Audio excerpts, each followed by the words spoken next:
हर साल इस चैप्टर से 2 क्वेश्चन पूछे जाते हैं। अब मैं बता दूं कि केमिकल इक्विलिब्रियम में सबसे पहले new chapter equilibrium,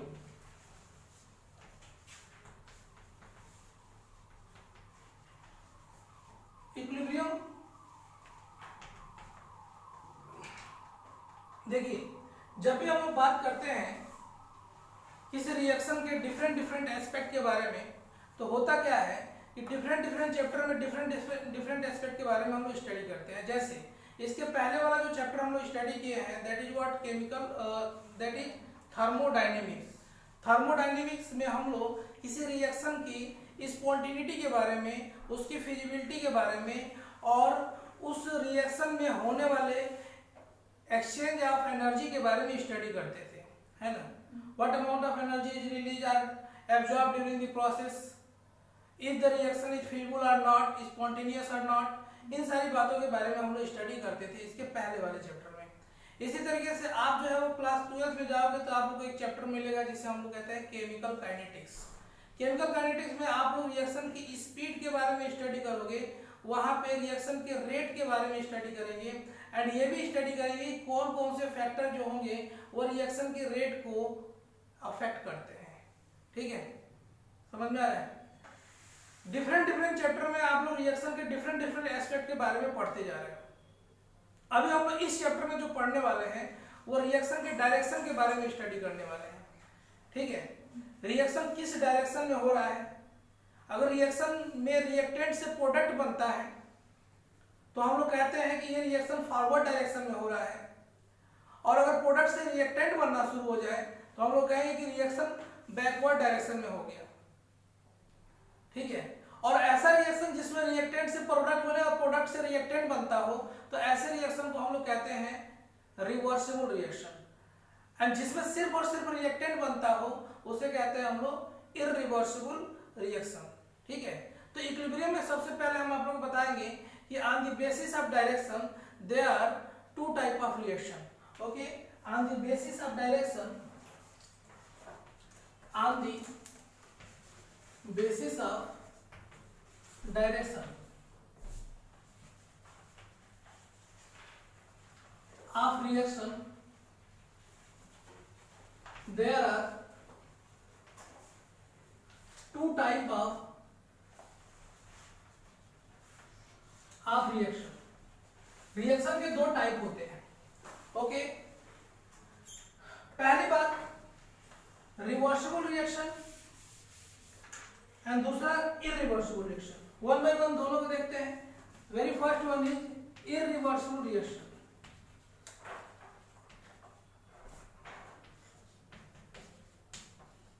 irreversible reaction, those reaction which occur only in single direction, ये एक ही डायरेक्शन में हो। ऐसा रिएक्शन जो केवल और केवल एक ही डायरेक्शन में हो, फॉरवर्ड डायरेक्शन में हो, रिएक्टेंट से प्रोडक्ट बन जाए और रिएक्शन ऑलमोस्ट कंप्लीट हो जाए। ठीक है, तो ऐसे रिएक्शन जो होते हैं वो इररिवर्सिबल होते हैं। जैसा कि वर्ड से समझ में आ रहा है, जो रिएक्शन रिवर्स नहीं होगा उसे हम लोग क्या कहेंगे, इररिवर्सिबल रिएक्शन कहेंगे। दोज रिएक्शन विच अगर, those reaction which occurs only in a single direction,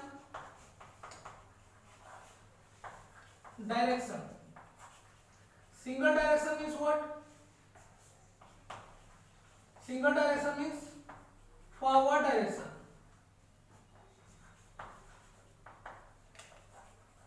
forward direction. Those reactions which occur only in a single direction, that is what? Forward direction, called and almost and undergo almost completion, almost completion, जो almost complete हो जाए is called irreversible reaction।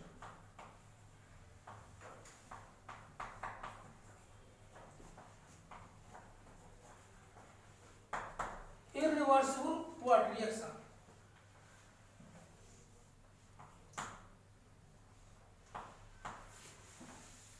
Example के लिए अगर हम बात करते हैं, फॉर एग्जाम्पल फर्स्ट, जितने भी थर्मल डिकम्पोजिशन रिएक्शन होते हैं वो सब के सब इरिवर्सिबल रिएक्शन होते हैं। और थर्मल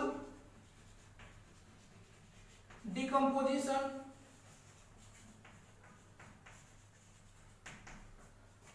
रिएक्शन,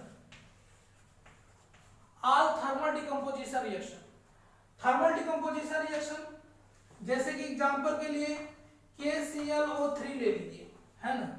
KClO3 को हीट कर दो, हीट करोगे KCl बन जाएगा एंड प्लस ऑक्सीजन गैस बन जाएगा हीट करने को।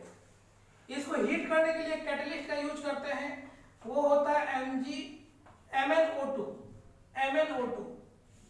इसका नाम है पायरोलुसाइड।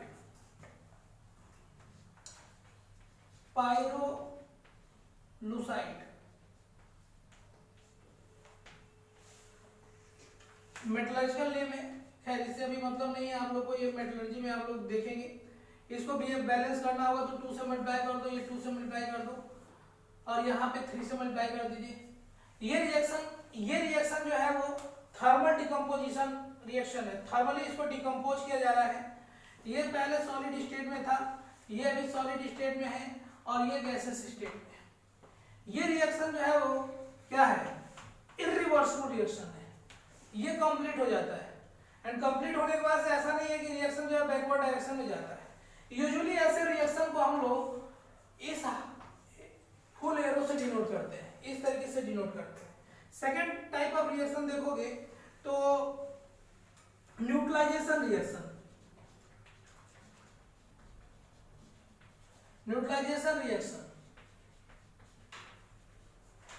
Of strong acid and strong base, strong acid and strong base.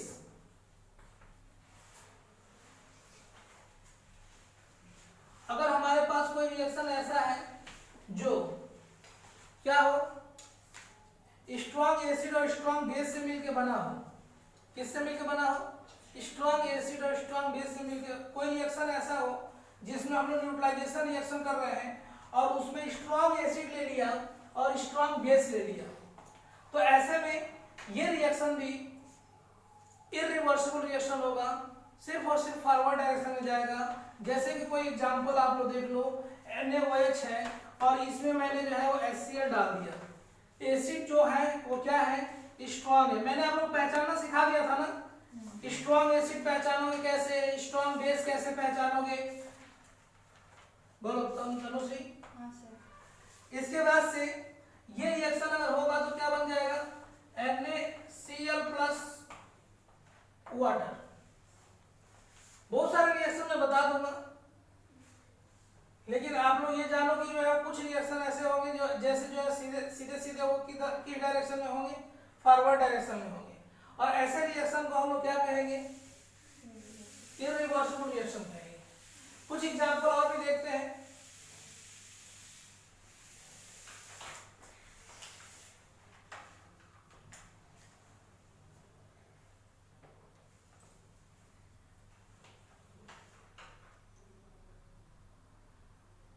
जैसे कि अगर मैं आप लोग को ये दे दूं, इसी तरीके से और भी एग्जांपल बता दूं, जितने भी प्रेसिपिटेशन रिएक्शन होते हैं, all precipitation reaction,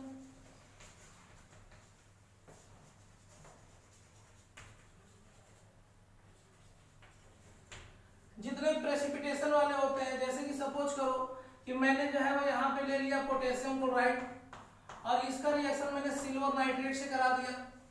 silver nitrate ये क्या बन जाएगा, सिल्वर क्लोराइड बन जाएगा एंड पोटेशियम नाइट्रेट बनेगा, पोटेशियम नाइट्रेट बनेगा। यहाँ पे जो सिल्वर क्लोराइड बना हुआ है, ये जो सिल्वर क्लोराइड बना हुआ है ये प्रेसिपिटेट है, PPT, okay.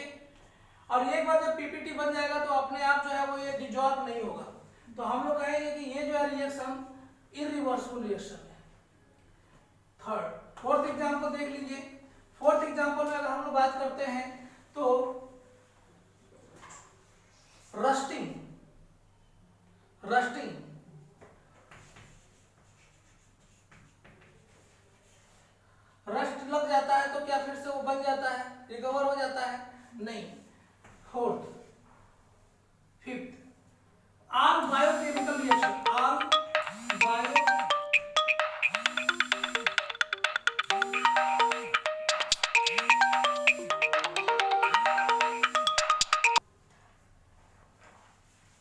Okay,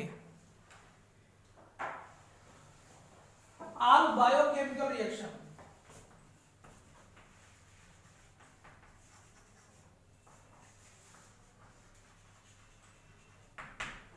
all biochemical reaction, rusting example है इरिवर्सिबल रिएक्शन का।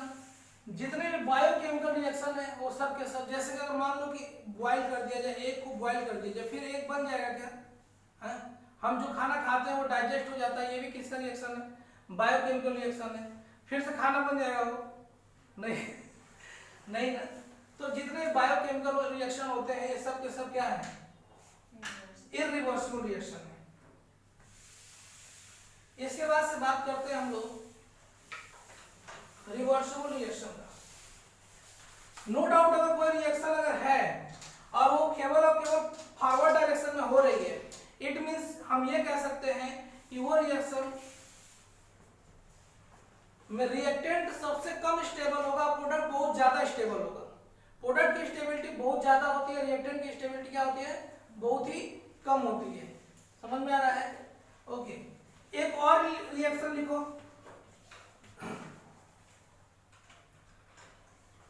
Explosion reaction. एक्सप्लोजन रिएक्शन लिख लो ना।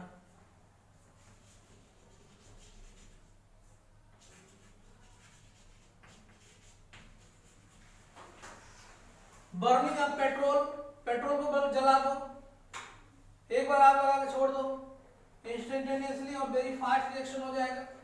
तो ये सब रिएक्शन जो है वो कुछ मैंने आप लोगों को बताए, जो केवल और केवल किस डायरेक्शन में होते हैं? फॉरवर्ड डायरेक्शन में होते हैं। Okay,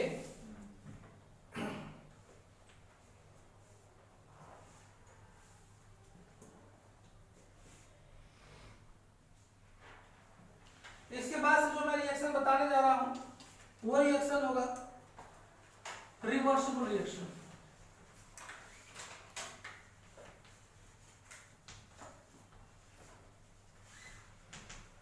reversible reaction. अच्छा, जितना इरिवर्सिबल रिएक्शन हमने बताया बस उतना ही जानना है। इस चैप्टर में हम लोग एक्चुअली जो है वो ज्यादा से ज्यादा जो पढ़ने वाले हैं वो रिवर्सिबल रिएक्शन के बारे में ही स्टडी करने वाले हैं, है ना। मैंने केवल आप लोगों को डिफरेंस बता दिया कि दोनों में डिफरेंस क्या होता है। अब बताइए, रिवर्सिबल जैसे कि वर्ड से समझ में आ रहा है, those reaction which occurs, those reaction which occurs in both direction,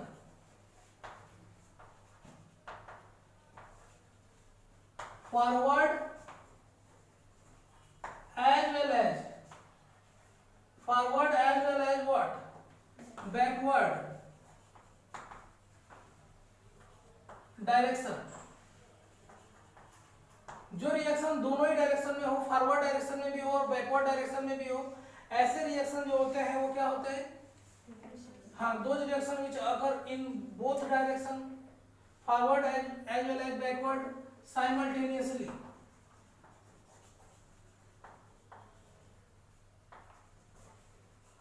simultaneously called reversible reaction.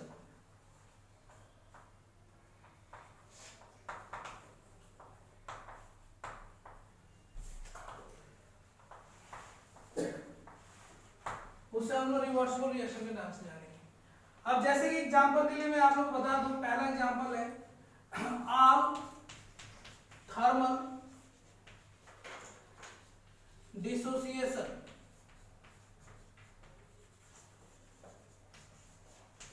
Reaction all thermal dissociation reaction, ऐसा रिएक्शन जो थर्मली डिसोसिएट किया जाता है उसे हम लोग कहेंगे क्या? Reversible reaction. एग्जाम्पल के लिए देखिए, एग्जाम्पल के लिए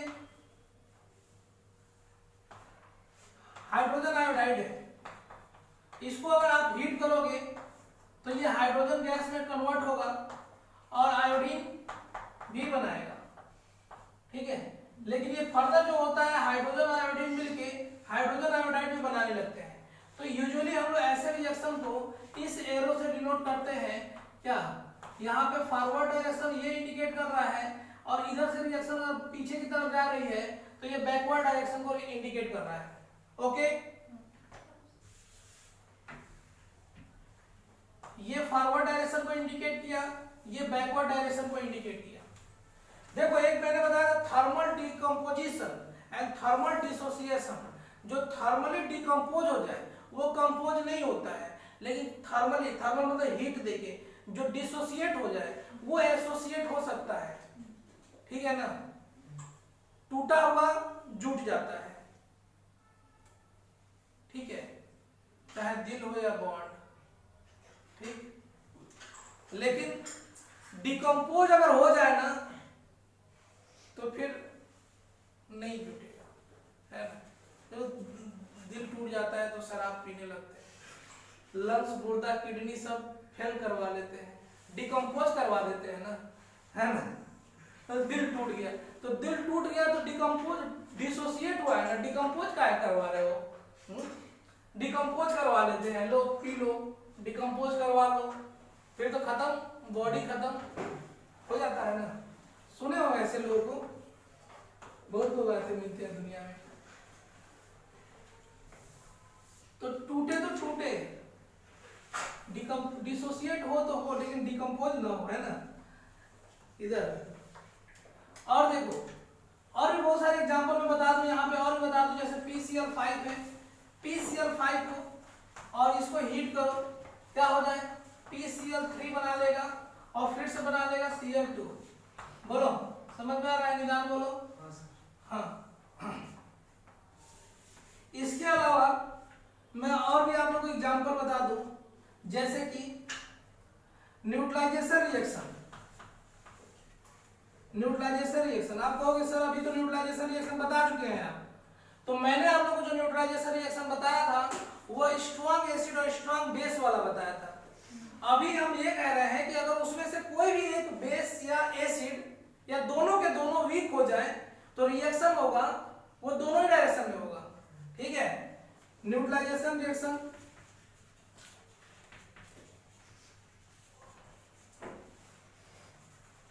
आप weak acid and weak base, neutralization reaction of weak acid and weak base are any, क्या ऐसे लिख लो, मैं स्टेटमेंट को ऐसे, न्यूट्रलाइजेशन रिएक्शन when any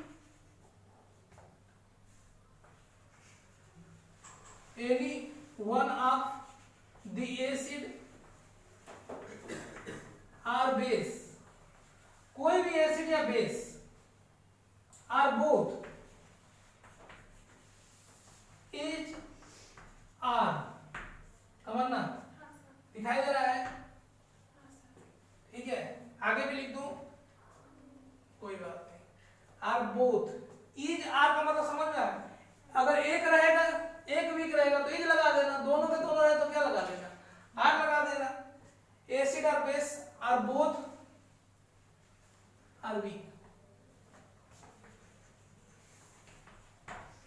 ठीक है,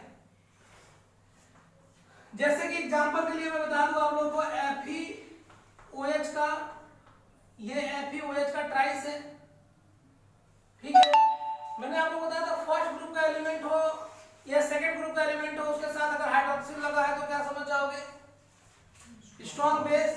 लेकिन उसके अलावा किसी के साथ दिखाई देगा तो क्या बोलोगे, वीक बोलोगे। तो ये वीक है कि स्ट्रॉन्ग है, वीक है। और इसके साथ मैंने HCl ले लिया, ये बताइए क्या है, स्ट्रॉन्ग है कि वीक है, स्ट्रॉन्ग है। और ये दोनों ने रिएक्शन कर लिया तो रिएक्शन करेगा तो क्या होगा बताइए, FeCl3 होगा और बनेगा वाटर। ठीक, ये रिएक्शन जो है दोनों डायरेक्शन में होती है, फॉरवर्ड डायरेक्शन में भी होती है, बैकवर्ड डायरेक्शन में होती है। ठीक, इसके अलावा ये देखिए थर्ड पॉइंट देख लीजिए आप लोग, hydrolysis of salt, hydrolysis of salt, salt का हाइड्रोलिसिस, सॉल्ट का हाइड्रोलिसिस देखो, जैसे कि FeCl3 है, FeCl3 है, इसको वाटर के प्रेजेंस में अगर रिएक्शन करवा रहे हो तो ये बन जाता है FeOH का ट्राइस एंड फिर से HCl बन जाएगा और ये रिएक्शन बैकवर्ड डायरेक्शन में होगा। क्या आप लोगों को दोनों रिएक्शन ऐसा कुछ लग रहा है कि सेम जैसा लग रहा है कि डिफरेंट लग रहा है? सेम है, दोनों एक दूसरे के अपोजिट है। एक है न्यूट्रलाइजेशन रिएक्शन और एक है हाइड्रोलिसिस। अगर कोई ऐसा एसिड या बेस, अगर कोई ऐसा सॉल्ट जो वीक एसिड या वीक बेस से मिलकर बना हो, ऐसे सॉल्ट का वाटर के प्रेजेंस में ब्रेकिंग हो जाता है, डिसोसिएशन हो जाता है और ऐसे में हम लोग कहते हैं सॉल्ट हाइड्रोलिसिस। लिसिस मतलब होता है तोड़ना। तो वाटर के प्रेजेंस में ये जो होता है वो लिसिस करके फिर से एसिड और बेस बना लेता है। तो reverse of the neutralisation reaction is called hydrolysis कहते हैं इसे। ओके, ये वाली बात समझ में आ रही है? चलो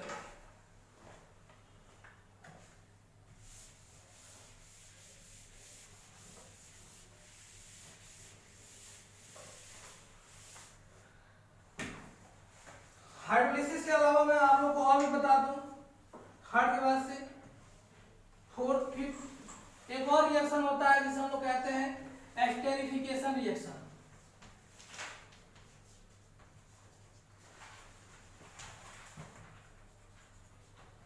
esterification reaction, esterification means formation of ester, ester का बनना।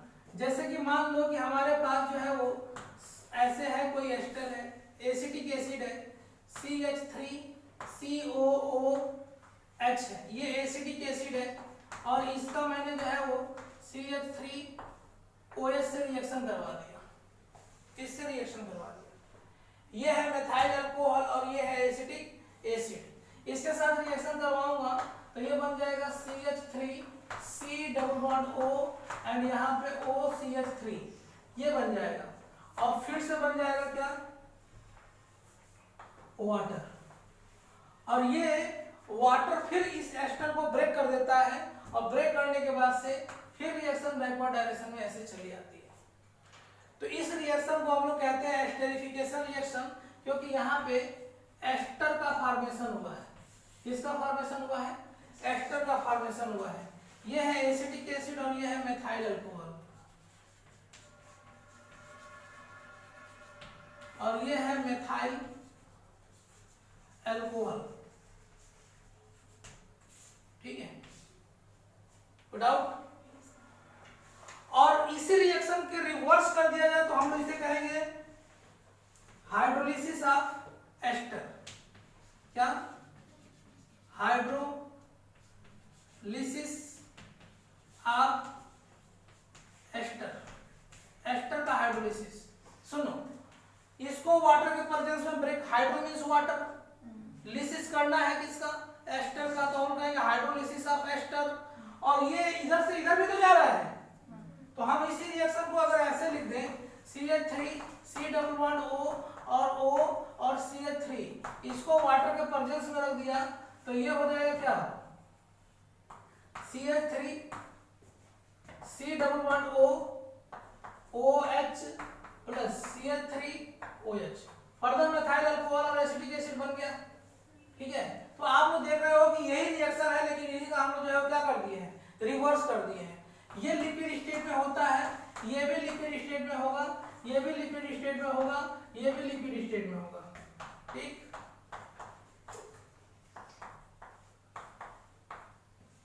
इस तरीके से हम लोग जो है रिवर्सिबल रिएक्शन देख लिए। अब बात ये आती है कि रिवर्सिबल रिएक्शन में हम लोग को पढ़ना क्या है और इस चैप्टर में क्या पढ़ना है। तो सबसे पहले हम बताएंगे कि इस चैप्टर को सब टॉपिक में डिवाइड कर दूंगा, जिससे आप लोगों को ये पता चल जाएगा। ये चैप्टर काफी लंबा चैप्टर है ना, काफी बड़ा चैप्टर है। तो हम लोग क्या करेंगे, इसको तैयार करने के लिए इस चैप्टर को सब टॉपिक में जो है वो डिवाइड कर देंगे, ताकि हम लोग जो है जब भी पढ़ेंगे तो कम से कम इतना पता रहे कि हाँ हमारा ये वाला पार्ट क्लियर है, और जो क्लियर नहीं होगा उस पर ज्यादा से ज्यादा फोकस करेंगे, है ना। अब पता चले कि पूरा का पूरा खिचड़ी बन जाए, कब पढ़े कौन ना पढ़े, है ना। तो मैं क्या करूंगा, इस चैप्टर को पहले, है ना, सब टॉपिक में डिवाइड करूंगा। और दूसरी बात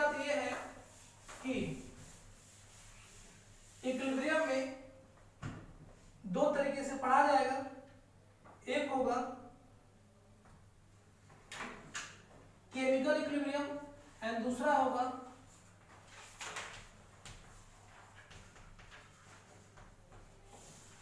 फिजिकल इक्विलिब्रियम। पहले हम लोग फिजिकल इक्विलिब्रियम देख लें।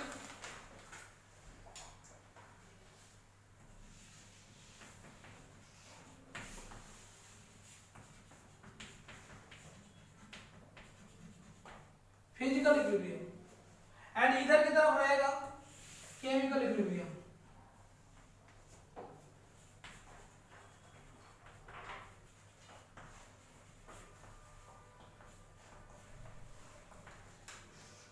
Physical equilibrium and what chemical equilibrium, one by one देखते हैं।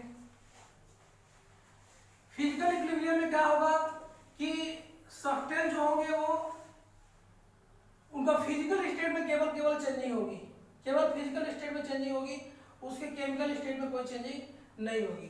ठीक, जैसे कि अगर हम ये बात करें कि अगर कोई सॉलिड है, फॉर एग्जांपल आइस, और वो मेल्ट होकर किस में कन्वर्ट हो रहा है, लिक्विड में कन्वर्ट हो रहा है, तो हो सकता है ऐसा भी कि लिक्विड फिर से जो है वो सॉलिड में कन्वर्ट हो जाए।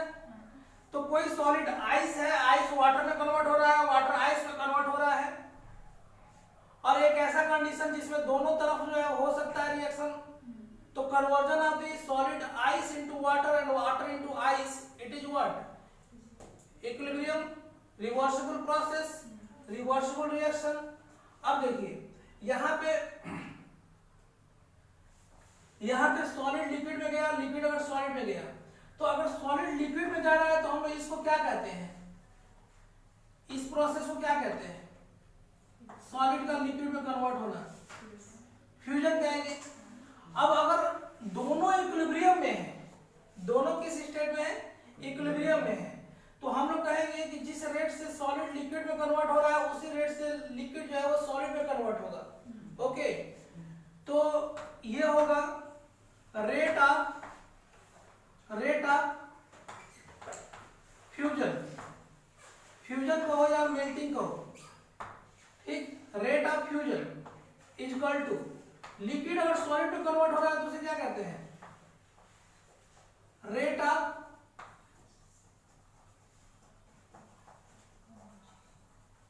कंडेंसेशन या सॉलिडिफिकेशन, रेट ऑफ कंडेंसेशन को या क्या कहोगे, सॉलिडिफिकेशन। ओके, दूसरा अगर मान लीजिए कि कोई लिक्विड है और ये कन्वर्ट हो रहा है किसमें, गैस में, तो इस प्रोसेस को हम लोग क्या कहेंगे, इस प्रोसेस में लिक्विड का गैस में कन्वर्ट होना क्या कहलाएगा, तो इसका रेट, वेपर में कन्वर्ट होने का रेट, अगर ये इक्विलिब्रियम में है तो rate of vaporisation equal to what, rate of liquefaction, gas का लिक्विड में कन्वर्ट होना, लिक्विफिकेशन, या इसको हम लोग कंडेंसेशन भी बोल सकते हैं। ठीक है, जिस रेट से वो वेपर में कन्वर्ट होगा उसी रेट से अगर जो है लिक्विड में कन्वर्ट होने लगे तो हम लोग कहेंगे कि ये इक्विलिब्रियम में है। ठीक, थर्ड, अगर मान लीजिए कि कोई सॉलिड है और वो डायरेक्ट किस में कन्वर्ट हो जा रहा है, गैस में, तो इस प्रोसेस को क्या कहते हैं, सब्लिमेशन। तो यहां पे होगा rate of sublimation is equal to rate of condensation. Gas अगर है वो गैस अगर डायरेक्ट किस में कन्वर्ट हो जाए, फिर से सॉलिड में कन्वर्ट हो जाए, तो इसे हम लोग क्या कहेंगे, कंडेंसेशन। तो ये हम लोग का 3 तरीके से फिजिकल स्टेट है। ओके, और भी एक देख सकते हो कि मान लो कि कोई ऐसा सब्सटेंस है जिसके सॉल्यूशन आप बना रहे हो, कोई सब्सटेंस है उसको किसी लिक्विड में या सॉल्वेंट में डाल रहे हो, किसी सब्सटेंस को, तो वो सब्सटेंस जाके इसमें डिसॉल्व होगा, बोलिए हाँ या ना, डिजॉल्व होगा, इसमें फैलेगा, और अगर वही सब्सटेंस फिर से जाके जमा होने लगे नीचे तो हम लोग क्या कहेंगे? प्रेसिपिटेशन कहेंगे। तो सब्सटेंस का dissolution rate of dissolution equal to rate of condensation, नहीं, रेट ऑफ प्रेसिपिटेशन। ये प्रेसिपिटेट में कन्वर्ट हुआ, रेट ऑफ प्रेसिपिटेशन ये होगा। केमिकल इक्विलिब्रियम में दो तरीके का होता है, बोलो तमन्ना, इधर तो नहीं जा रहे हैं, इधर की तरफ मैं बता रहा हूं। ओके, केमिकल इक्विलिब्रियम जो होता है वो दो तरीके का होगा। एक होगा molecular equilibrium,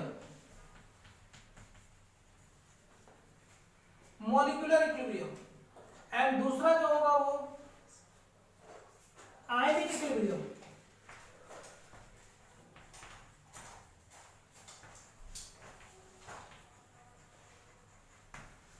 ionic equilibrium, molecular equilibrium वो इक्विलिब्रियम होगा जिसमें मॉलिक्यूल्स इन्वॉल्व होंगे, और आयनिक इक्विलिब्रियम वो इक्विलिब्रियम होगा जिसमें क्या होंगे?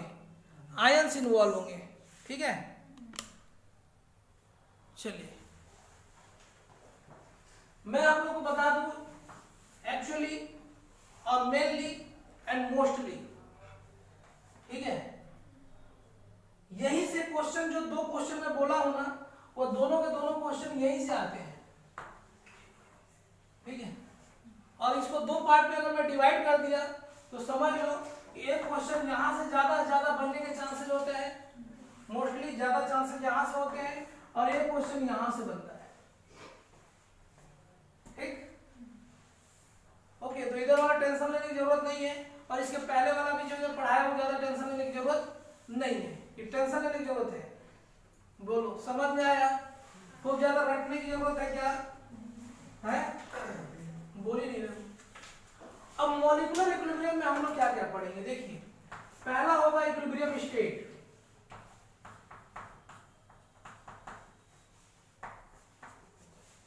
इक्विलिब्रियम स्टेट होगा।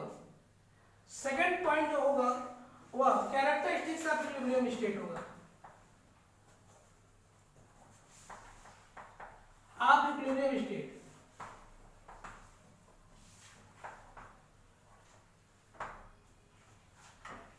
जिस तरीके से सब टॉपिक में मैं डिवाइड कर रहा हूं उसी तरीके से आप लोगों को पढ़ना है। कैरेक्टरिस्टिक्स पढ़ने के बाद से आप लोगों को जाना है थर्ड पॉइंट, वो होगा active mass. Active mass. Fourth होगा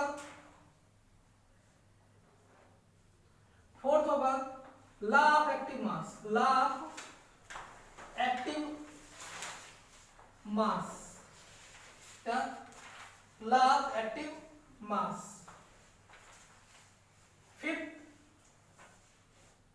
इक्विलिब्रियम कांस्टेंट।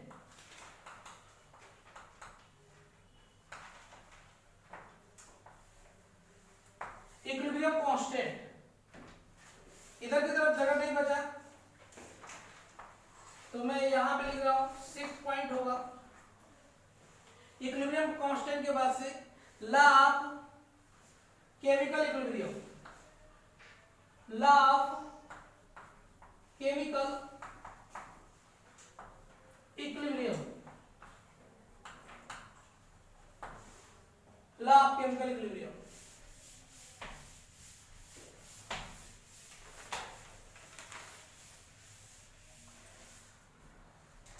सिक्स पॉइंट के बाद से सेवन पॉइंट यहां पे बताऊंगा, relation between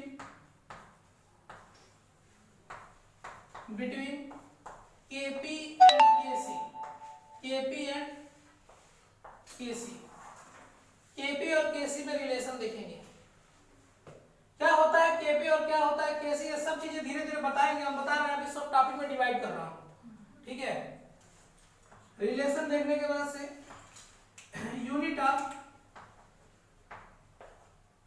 unit of KP and केसी देख लेंगे।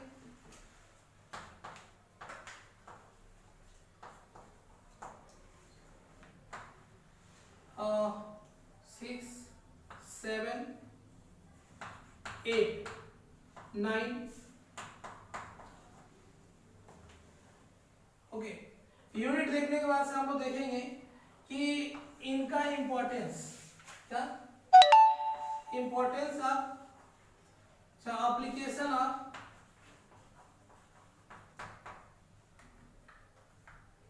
एप्लीकेशन भी देखने से पहले एक चीज और भी देख लेंगे हम लोग, वो होगा relation between KP KC pressure volume and degree of dissociation.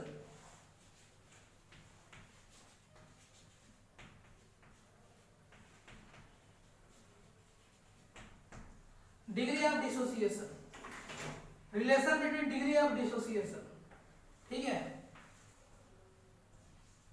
Next point जो होगा वो होगा application of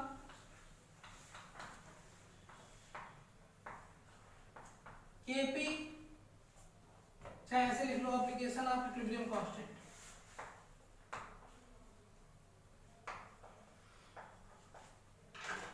application of equilibrium constant कितना पॉइंट हो गया जी? 10। 11 पॉइंट जो चलेगा वो होगा factors affecting the equilibrium constant.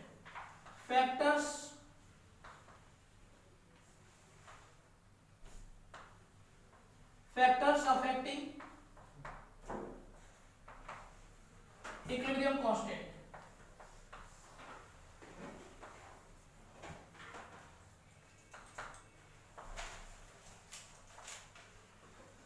Factors affecting equilibrium constant. And now next and last जो होगा वो होगा factor affecting equilibria. Factors affecting equilibria, यहां पे मैं लिख दे रहा हूं फैक्टर्स अफेक्टिंग इक्विलिब्रिया। ये इक्विलिब्रिया अलग बात है,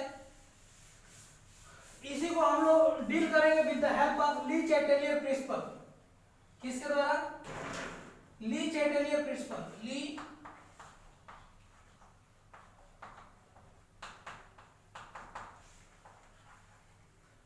ली चैटेलियर प्रिंसिपल के द्वारा इसको हम लोग क्या करेंगे? डील करेंगे। तो इतनी चीजें आप लोगों को पढ़ना है कहां पे? मॉलिक्यूलर इक्विलिब्रियम में। बहुत बड़े बड़े टॉपिक नहीं है ये, जो है बहुत छोटे छोटे टॉपिक हैं और इजीली खत्म होते चले जाएंगे।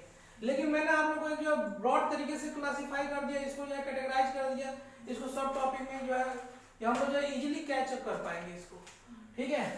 आइए देखते हैं इसके बाद से, इधर इसको मिटा दिया, कौन था वो? Ionic equilibrium.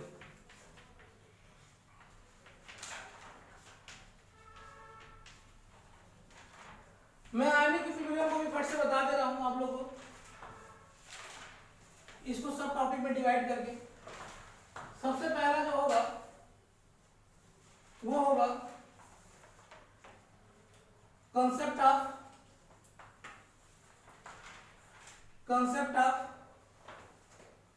acid and base। Acid and base, concept of acid and base की बात से होगा pH scale and calculation.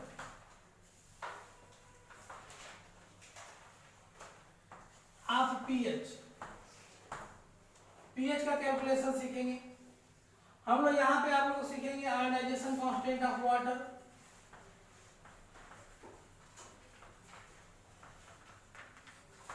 Ionisation constant of water. Ionisation constant of water पढ़ने के बाद से हम लोग देखेंगे बिहेवियर ऑफ वीक एसिड, नहीं, behaviour of weak acid and weak base. Weak acid and weak base, और इस इसको डील करेंगे with the help of Ostwald dilution law.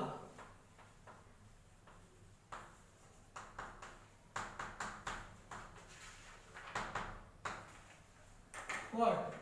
Ostwald बोलिए dilution law. Ostwald dilution law के बाद से हम लोग देखेंगे वो होगा next concept common ion effect. Common ion effect. इसके बाद से होगा हाइड्रोलिसिस ऑफ सॉल्ट।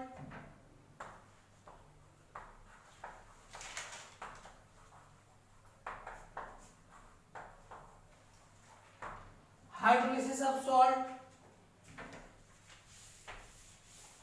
फिर होगा buffer solution.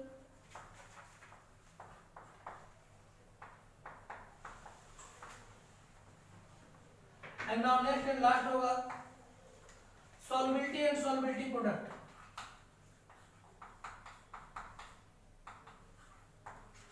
And solubility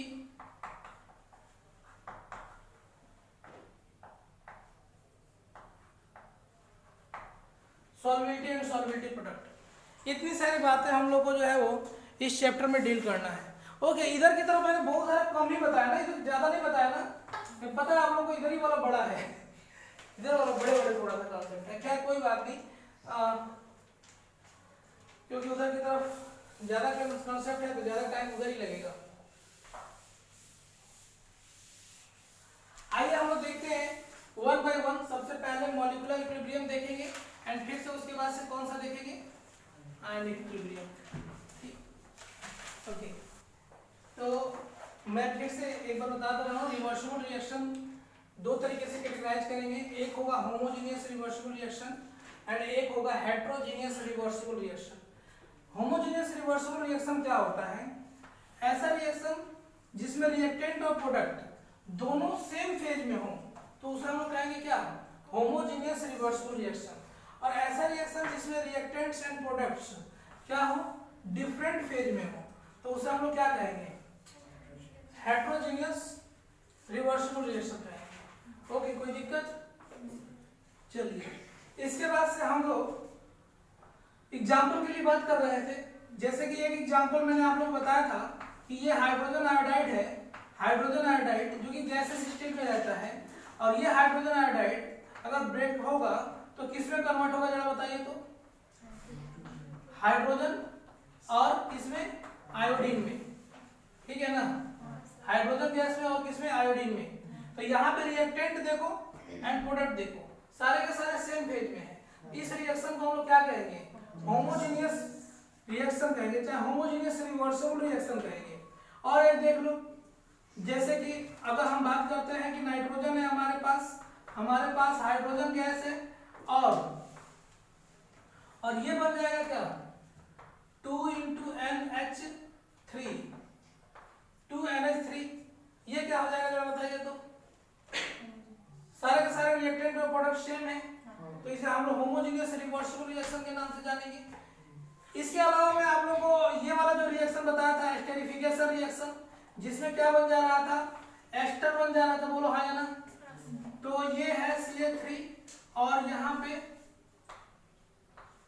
liquid और प्लस CH3OH। यहाँ पे क्या बन जाएगा? CH3COO, CH3 और वाटर। ये सब के सब किस फेज में थे जरा बताइए तो? लिक्विड फेज में थे। तो ये होमोजेनियस रिवर्सिबल रिएक्शन का एग्जांपल है।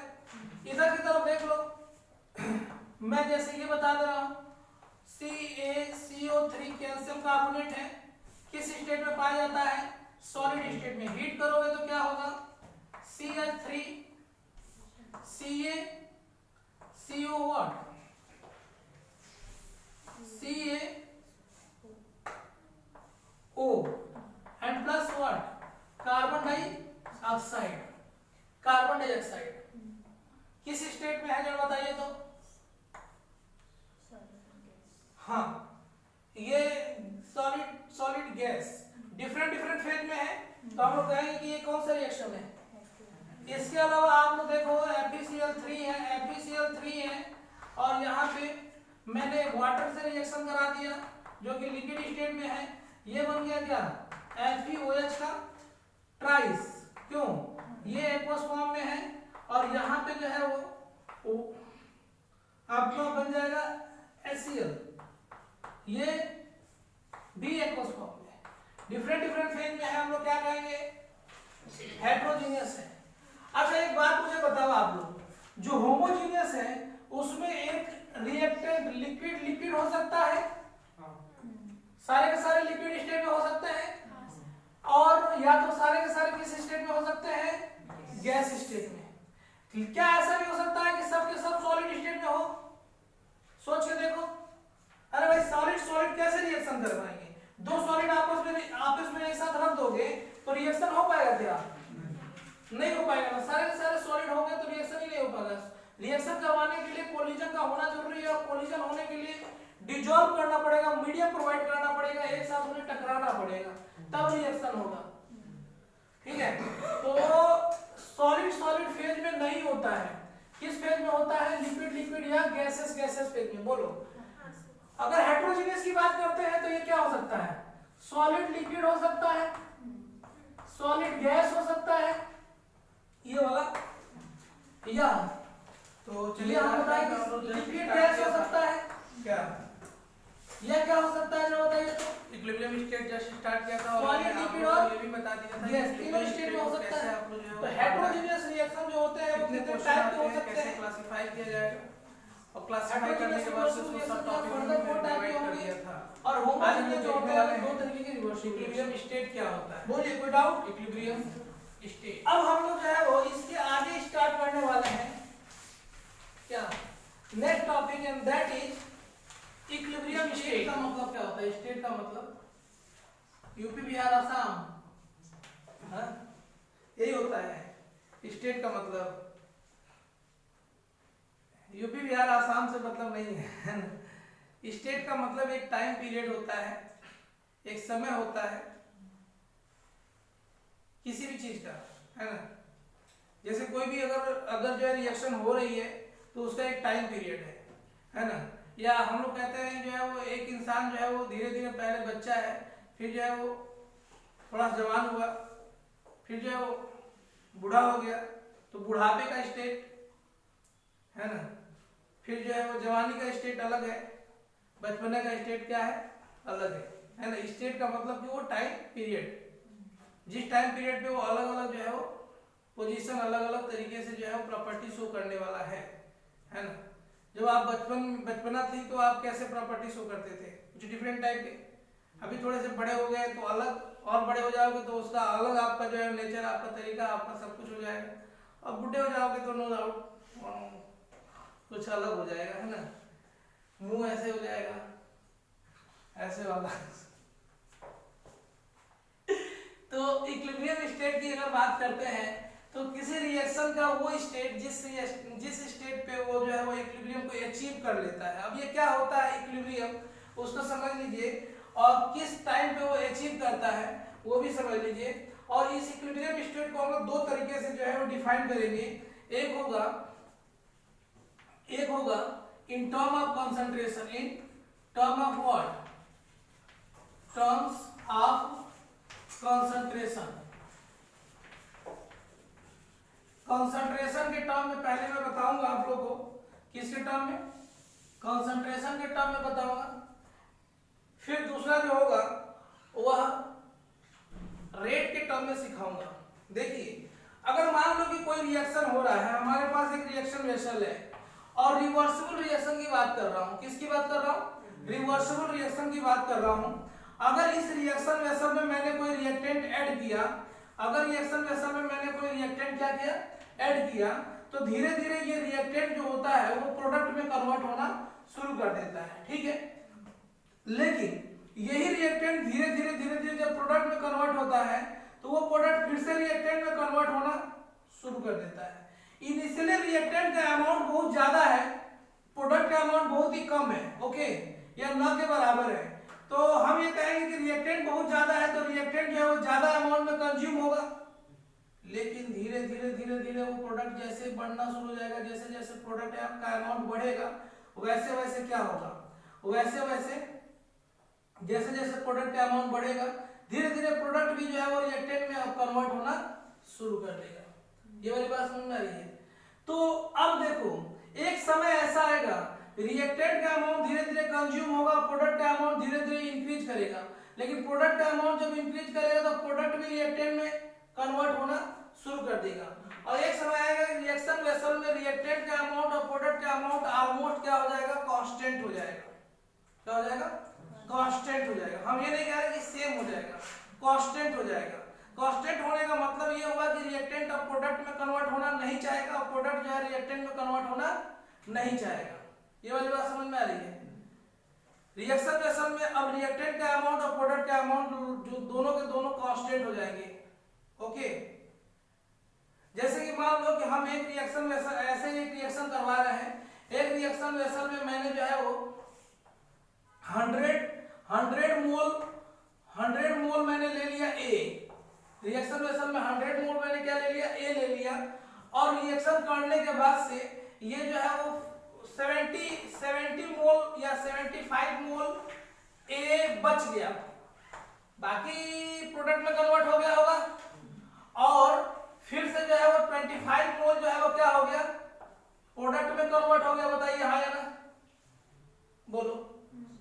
अब रिएक्टेंट ऐसा नहीं है, रिएक्शन रुका नहीं है, लेकिन अब यह है रिएक्शन वेसल में मैंने देखा कुछ देर के बाद से, तो रिएक्शन वेसल में 75 मोल जो है वो रिएक्टेंट है और 25 मोल जो है प्रोडक्ट है।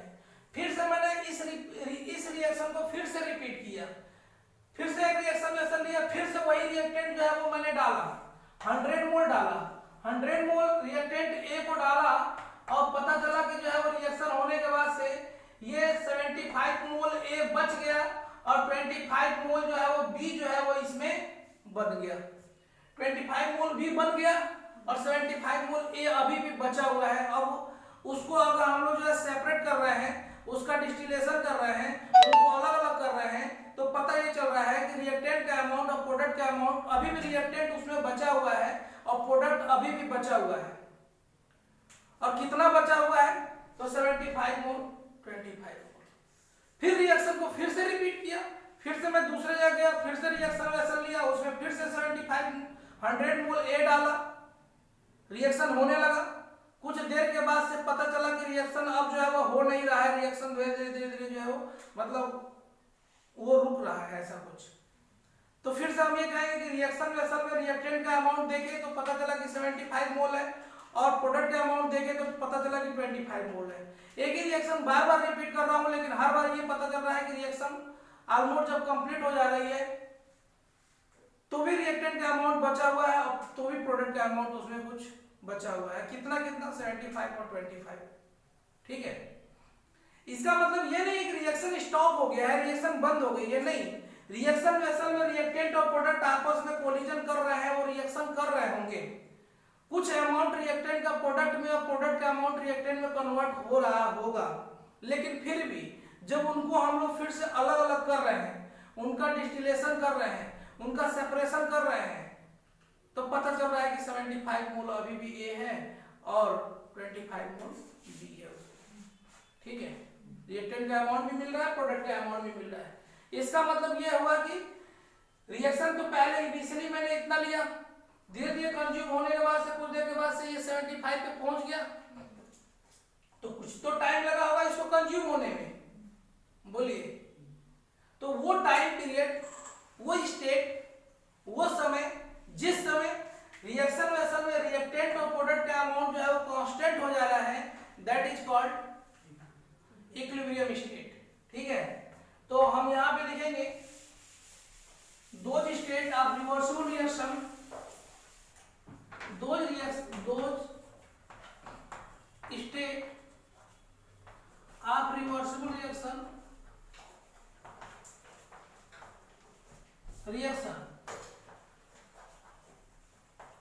at which the concentration concentration of reactant and concentration of product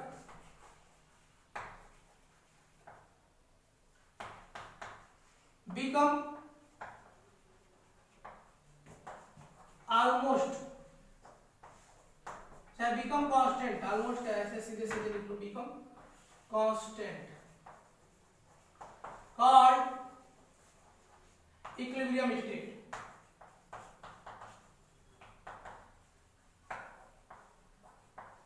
Those state at which concentration of reactant and concentration of product become constant called equilibrium state. उसे हम लोग क्या कहेंगे? equilibrium state कहेंगे. समझ रहे? अब चलिए इस बात को मैं थोड़ा सा एक तरीके से न्यूमेरिकली बताने की कोशिश कर रहा हूं, फिर ग्राफिकली समझाने की कोशिश करूंगा. क्या होने वाला है? Equilibrium state constant, equilibrium state वो स्टेट होगा जिस समय रिएक्टेंट का कंसंट्रेशन और प्रोडक्ट का कंसंट्रेशन दोनों के दोनों क्या हो जाएंगे? कांस्टेंट हो जाएंगे. कांस्टेंट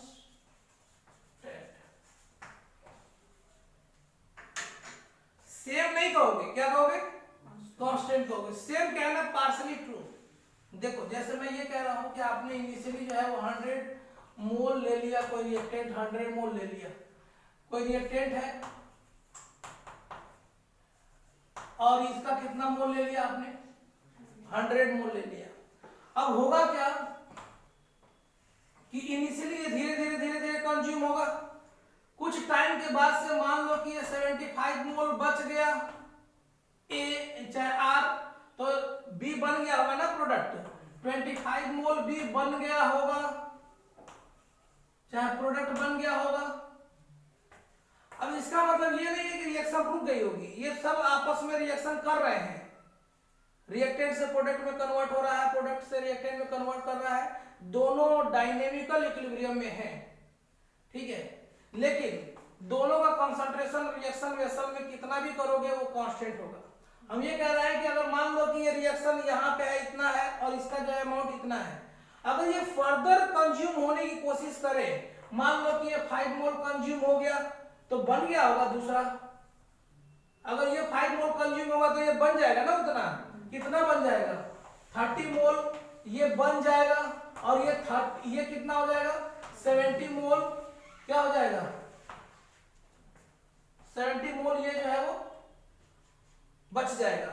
लेकिन जितना ये एक्स्ट्रा बना है वो तुरंत कंज्यूम होके और फिर से प्रोडक्ट में कन्वर्ट हो जाता है. और ये 25 जितना एक्स्ट्रा बनेगा वो तुरंत कंज्यूम होगा और कंज्यूम होने के बाद से ये बन जाएगा. देख रहे हो? फिर से कांस्टेंट हो जाएगा. अगर ये फर्दर आगे और कंज्यूम होने की कोशिश करे तो ये 20 बच जाएगा और ये कितना? 80 बन जाएगा. लेकिन जितना ये एक्स्ट्रा बना है उतना क्या हो जाएगा? फिर से ये 80 हो जाएगा. मान लो कि ये 5 है, ये 80 हो जाएगा. लेकिन जितना एक्स्ट्रा बना है वो फिर से कंज्यूम होगा और कंज्यूम होने के बाद से फिर से 70 बच गया और ये कितना? एक्स्ट्रा जितना ये कंज्यूम हुआ है वो फिर से आ जाएगा और ये हो जाएगा 25. मतलब अगर कुछ बन भी गया एक्स्ट्रा तो वो कंज्यूम होके फिर से 75 में कन्वर्ट हो जाएगा और ये 25 में कन्वर्ट हो जाएगा. आप लोग देख लो कि ये क्या हो जाएगा? ऑलमोस्ट कांस्टेंट हो जाएगा. बातें समझ में आ रही हैं? ठीक है.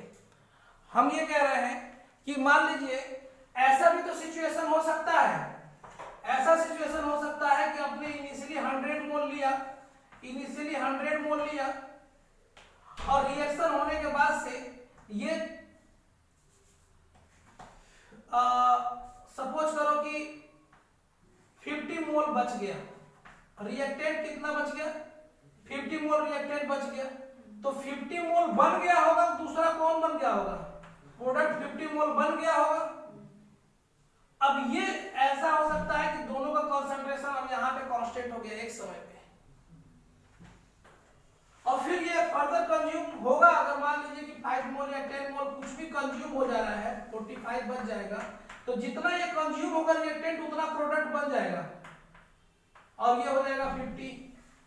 लेकिन जितना ये एक्स्ट्रा बना है वो फर्दर कंज्यूम होकर कितना बन जाएगा?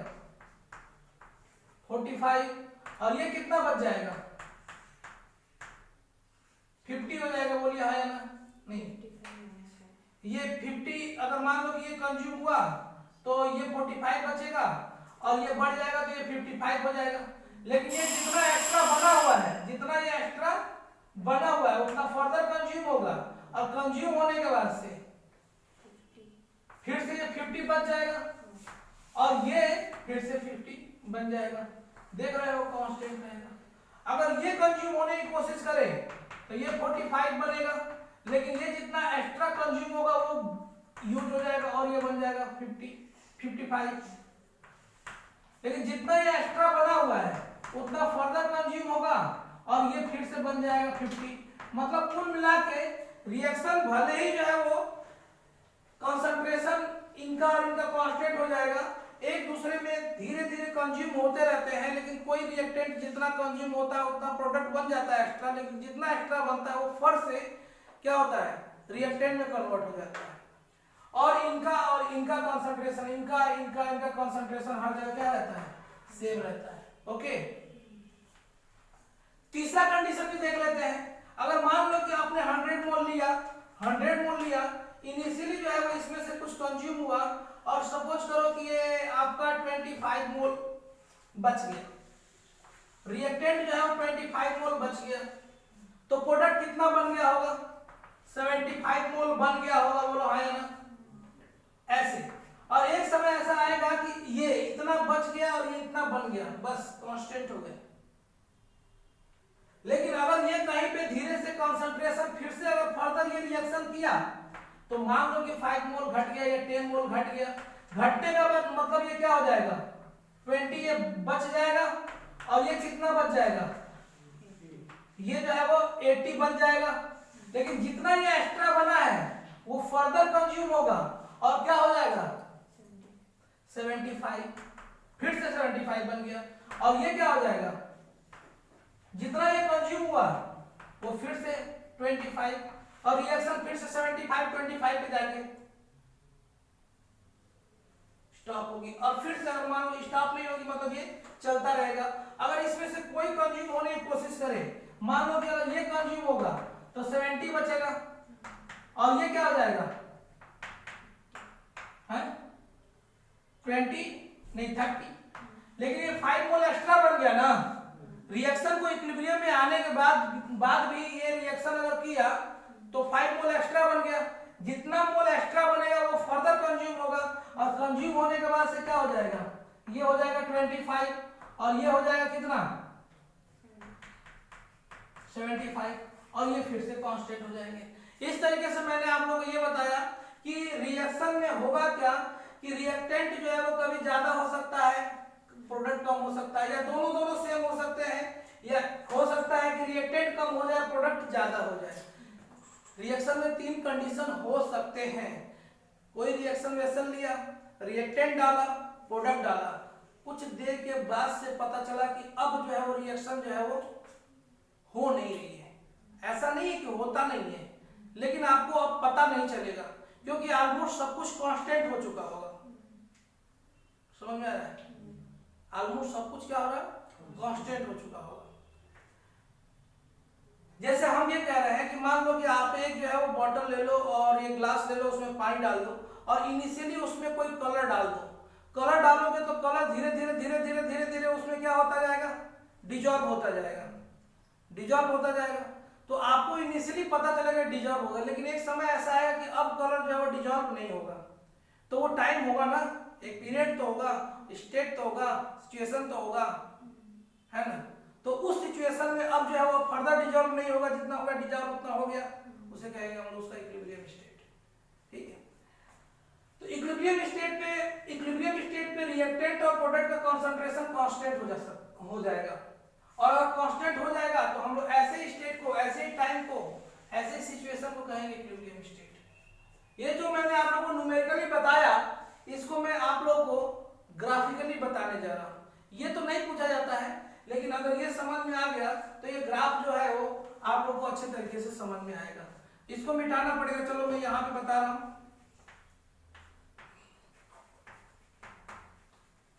Graphical representation graphical representation. यहां पे आप लोगों को दिखाई दे रहा होगा, बोलो, इधर की तरफ लिख दे रहा हूं रिएक्शन प्रोग्रेस,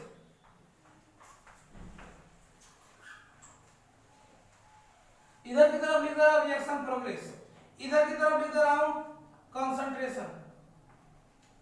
अच्छा, रिएक्शन प्रोग्रेस का मतलब ये होगा कि टाइम है ना, टाइम के रिस्पेक्ट में। देखो क्या है कि इनिशियली जब टाइम 0 रहेगा तो रिएक्टेंट का अमाउंट क्या रहेगा, बहुत ज्यादा रहेगा। धीरे धीरे देखना, जरा इधर देखो कृतिका, धीरे धीरे टाइम जैसे जैसे बढ़ेगा वैसे वैसे रिएक्टेंट क्या होगा, डिक्रीज होगा, और डिक्रीज होगा, और डिक्रीज होगा, और जैसे जैसे ये डिक्रीज होगा रिएक्टेंट, जैसे जैसे डिक्रीज होगा वैसे वैसे क्या होगा, प्रोडक्ट इंक्रीज होगा, और भी इंक्रीज होगा जैसे जैसे टाइम। लेकिन एक समय ऐसा आएगा कि रिएक्शन वेसल में अब रिएक्टेंट इससे ज्यादा कंज्यूम नहीं होगा।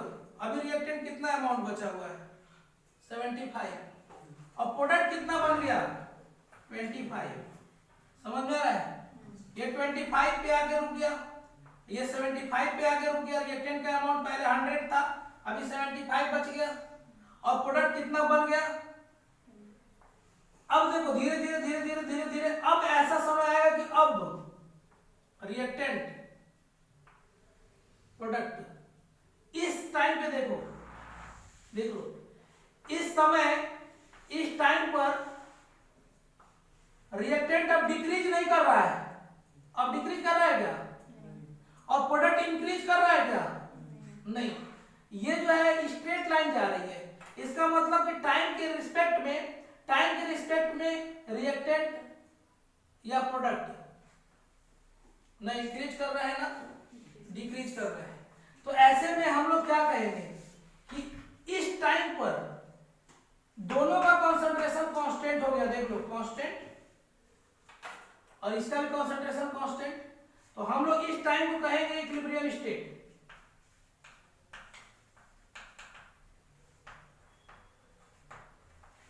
इसी टाइम को, इसी समय को इक्विलिब्रियम स्टेट के नाम से जाना जाएगा। ठीक है, बोलो, समझ में आ रहा है। पहले वाला कंडीशन को लेकर मैंने ग्राफ के द्वारा बता दिया। थोड़ा सा दूसरा वाला कंडीशन चेक करते हैं। दूसरा वाला कंडीशन देखो, मान लीजिए कि इनिशियली रिएक्टेंट जो है वो 100 मोल तो है, और इधर की तरफ टाइम है, इधर की तरफ कंसंट्रेशन है, कंसंट्रेशन।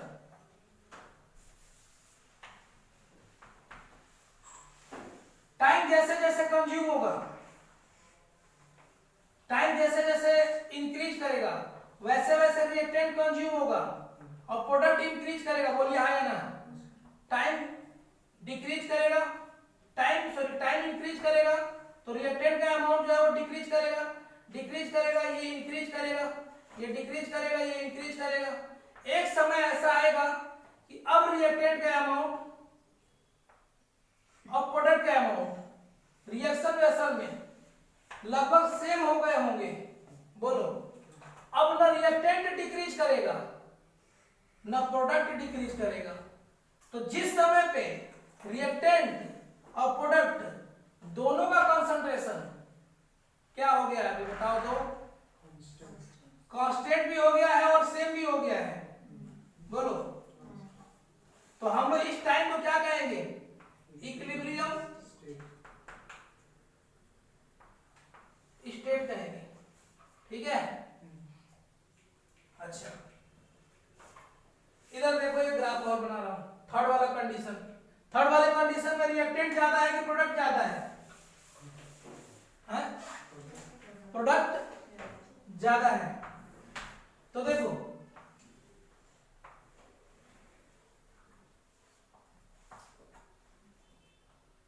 टाइम, टाइम के साथ कंसंट्रेशन रिएक्टेंट का डिक्रीज कर रहा है, डिक्रीज कर रहा है, डिक्रीज कर रहा है, डिक्रीज कर रहा है। प्रोडक्ट का कंसंट्रेशन ये देखो प्रोडक्ट का कंसंट्रेशन धीरे धीरे इंक्रीज करेगा टाइम के साथ, जैसे जैसे रिएक्टेंट डिक्रीज करेगा वैसे वैसे प्रोडक्ट इंक्रीज करेगा इंक्रीज करेगा इंक्रीज करेगा, और एक समय ऐसा आएगा कि अब क्या होगा, रिएक्टेंट ये जो है क्या है, ये बताओ किसको इंडिकेट कर रहा है, कंसंट्रेशन ऑफ प्रोडक्ट को इंडिकेट कर रहा है, बोलो हाँ या ना। ये प्रोडक्ट है और ये क्या है, रिएक्टेंट है। ओके, तो धीरे धीरे ये डिक्रीज कर रहा है, धीरे धीरे ये क्या हो रहा है, इंक्रीज कर रहा है। एक समय ऐसा आएगा कि रिएक्टेंट का कंसंट्रेशन एंड प्रोडक्ट का कंसंट्रेशन, दोनों का कंसंट्रेशन क्या हो जाएगा, कांस्टेंट कांस्टेंट। तो हम लोग इस टाइम को, इस समय को क्या कहने वाले हैं, इक्विलिब्रियम।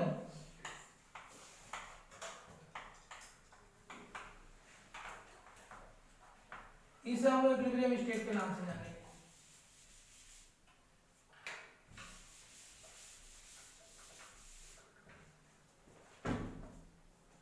कोई दिक्कत?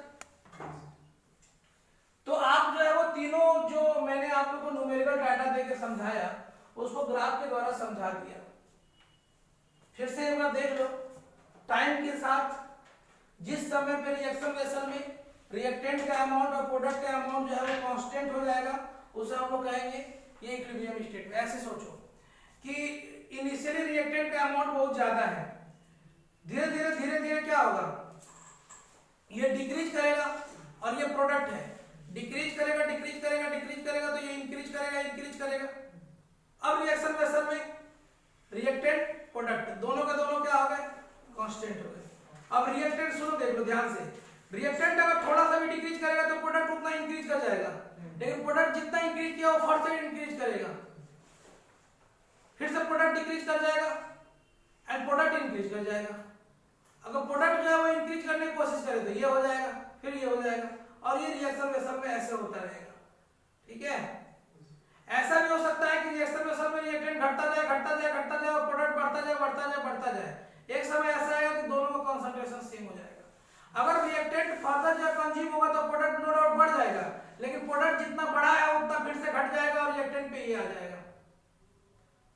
अगर प्रोडक्ट फिर से रिएक्टेंट जो है फिर से कंज्यूम होने की कोशिश करे तो ये ऐसे कंज्यूम होगा, ये इंक्रीज कर जाएगा, लेकिन ये जितना इंक्रीज किया है वो डिक्रीज करेगा, ये फिर से इंक्रीज कर जाएगा, और इस तरीके से रिएक्शन वेसल में ये चलते रहते हैं, डायनेमिक पोजीशन में रहते हैं, रिएक्शन रुकता नहीं है। हाँ, लेकिन ये है कि दोनों का कंसंट्रेशन ऑलमोस्ट क्या रहता है, समझ में आ रहा है, कांस्टेंट रहता है। ऐसा भी हो सकता है कि रिएक्टेंट डिक्रीज करते करते जाए और प्रोडक्ट इंक्रीज करते करते जाए और ये वाला सिचुएशन हो जाए, प्रोडक्ट का अमाउंट रिएक्शन वेसल में ज्यादा है, रिएक्टेंट का अमाउंट रिएक्शन वेसल में कम। अब क्या होगा, ऐसा नहीं है कि रिएक्शन रुक जाएगा, लेकिन हाँ अगर थोड़ा सा भी अमाउंट रिएक्टेंट का डिक्रीज करेगा तो प्रोडक्ट का इंक्रीज कर जाएगा, एंड प्रोडक्ट का अगर डिक्रीज करेगा तो रिएक्टेंट का, और रिएक्शन वेसल में ये ऐसे हो जाएंगे कांस्टेंट। समझ में आया, ये डिक्रीज करेगा तो ये इंक्रीज कर जाएगा, ये इंक्रीज करेगा तो ये डिक्रीज कर जाएगा, लेकिन रिएक्शन वेसल में ये कांस्टेंट रहेंगे और डायनेमिकल इक्विलिब्रियम में रहेंगे, चलते रहेंगे। समझ में आया? अब तीनों सिचुएशन के द्वारा सोच के और देख के बताओ, इसको देख के बताओ, इस रिएक्शन वेसल में रिएक्टेंट जो है वो ज्यादा है अभी भी, बोलो, और प्रोडक्ट कम है, रिएक्शन हो रहा है, लेकिन एक समय के बाद से रिएक्टेंट कह रहा है ना मुझे अब नहीं प्रोडक्ट में नहीं कन्वर्ट होना ना, प्रोडक्ट कह रहा है ना मैं अब जो है वो रिएक्टेंट में नहीं कन्वर्ट होऊंगा, है ना, दोनों शांत हो गए, कांस्टेंट। पहले रिएक्टेंट इनिशियली रिएक्टेंट से प्रोडक्ट में कन्वर्ट हो रहा था, है ना, प्रोडक्ट भी रिएक्टेंट से, लेकिन फिर से जब जो शांत होगा अब नहीं कन्वर्ट होंगे, है ना, चुप, बस में आ रही है। तो आप देखो कि रिएक्टेंट ये है कि कंसंट्रेशन इसका ज्यादा है, इसका क्या है, कंसंट्रेशन कम है, तो ये इसका मतलब कि ज्यादा स्टेबल कौन है, इस ग्राफ को देख के बताओ which one is more stable, ये रिएक्टेंट है और ये प्रोडक्ट है। अरे रिएक्शन वेसल में जो ज्यादा रहेगा वो तो ज्यादा स्टेबल होगा, तभी तो प्रोडक्ट में नहीं कन्वर्ट हो रहा है। अगर रिएक्टेंट कम स्टेबल होता, रिएक्टेंट अगर लेस स्टेबल होता तो प्रोडक्ट में कन्वर्ट ही क्यों होता, ठीक है। रिएक्टेंट अगर लेस स्टेबल होता तो प्रोडक्ट में कन्वर्ट होता, लेकिन अगर मोर स्टेबल है तो फिर से वो रिएक्टेंट में कन्वर्ट नहीं होगा। समझ में आया? तो ये रिएक्टेंट है, रिएक्शन वेसल में कौन ज्यादा है बताइए तो? इसका मतलब कंसंट्रेशन किसका ज्यादा होगा? और प्रोडक्ट का कंसंट्रेशन कम होगा। ओके, समझ में आ रहा है? इस ग्राफ को देख के बताओ, इसमें कंसंट्रेशन दोनों का सेम है। अच्छा, कौन ज्यादा स्टेबल है? दोनों की स्टेबिलिटी सेम है क्योंकि दोनों का अमाउंट सेम है। अच्छा, stability is inversely proportional to energy. तो हम ये कहें कि बताओ इसमें दोनों में ज्यादा एनर्जेटिक कौन होगा? प्रोडक्ट ज्यादा एनर्जेटिक और रिएक्टेंट कम। और स्टेबिलिटी किसका ज्यादा? रिएक्टेंट का। ओके, इसको देख के बताइए कौन, which one is more stable? Product is what? More stable. इसीलिए रिएक्शन वेसल में इसका अमाउंट क्या है और इसका क्या है? कम है। Which one is more energetic? Reactant जो है वो रिएक्टेंट जो है मोर एनर्जेटिक और प्रोडक्ट जो है वो, तो इसका अमाउंट ज्यादा है। हम ये पूछे इन दोनों को, which one is more reactive? कौन ज्यादा रिएक्टिव है? अरे जिसकी एनर्जी कम होगी, जिसकी स्टेबिलिटी कम होगी, उसकी एनर्जी कम होगी। जिसकी स्टेबिलिटी कम होगी उसकी एनर्जी ज्यादा होगी, उसकी एनर्जी ज्यादा होगी तो उसकी रिएक्टिविटी ज्यादा होगी, और रिएक्टिविटी ज्यादा होगा तो प्रोडक्ट में जल्दी जल्दी कन्वर्ट होगा। बोलो हाँ या ना? समझ में आया? मिटा दो इसको। अच्छा, आप लोगों से अभी मैं क्वेश्चन पूछूंगा कि ऐसा क्वेश्चन आपसे पूछा जाता है, which are the following is correct.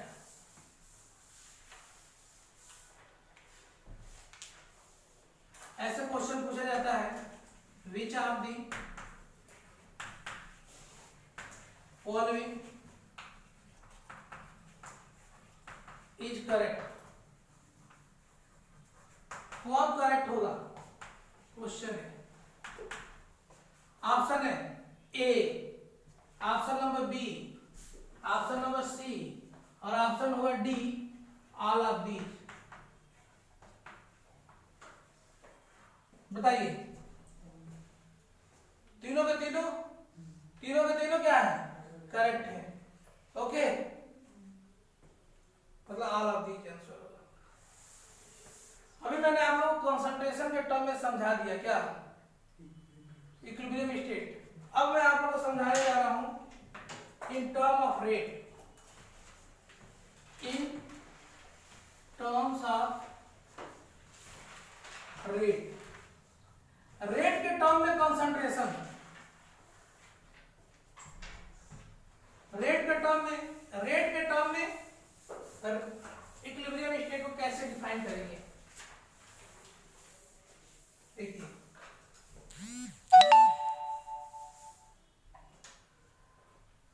कोई रिएक्शन वेसल है, देखो इसमें मैंने रिएक्टेंट लिया, इनिशियली रिएक्टेंट का अमाउंट ज्यादा है तो रिएक्टेंट जल्दी जल्दी कंज्यूम होगा और फिर से धीरे धीरे क्या बन जाएगा? प्रोडक्ट बन जाएगा। लेकिन रिएक्टेंट जल्दी जल्दी कंज्यूम होगा तो प्रोडक्ट भी जल्दी जल्दी बनेगा, और प्रोडक्ट जैसे जल्दी जल्दी बनेगा तो प्रोडक्ट फिर से रिएक्टेंट में कन्वर्ट होना शुरू होगा। बोलिए हाँ या ना?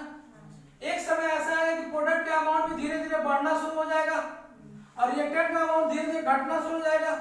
रिएक्टेंट का अमाउंट जितना ही कम होगा उतना ही धीरे धीरे धीरे प्रोडक्ट में कन्वर्ट होगा, एंड प्रोडक्ट का अमाउंट जितना ही ज्यादा होगा उतना ही वो तेजी से रिएक्टेंट में कन्वर्ट होगा। ठीक है, पहले रिएक्टेंट बहुत तेजी से कंज्यूम हो रहा था, प्रोडक्ट धीरे धीरे बढ़ रहा था, धीरे धीरे, अब ये तेजी से बढ़ेगा।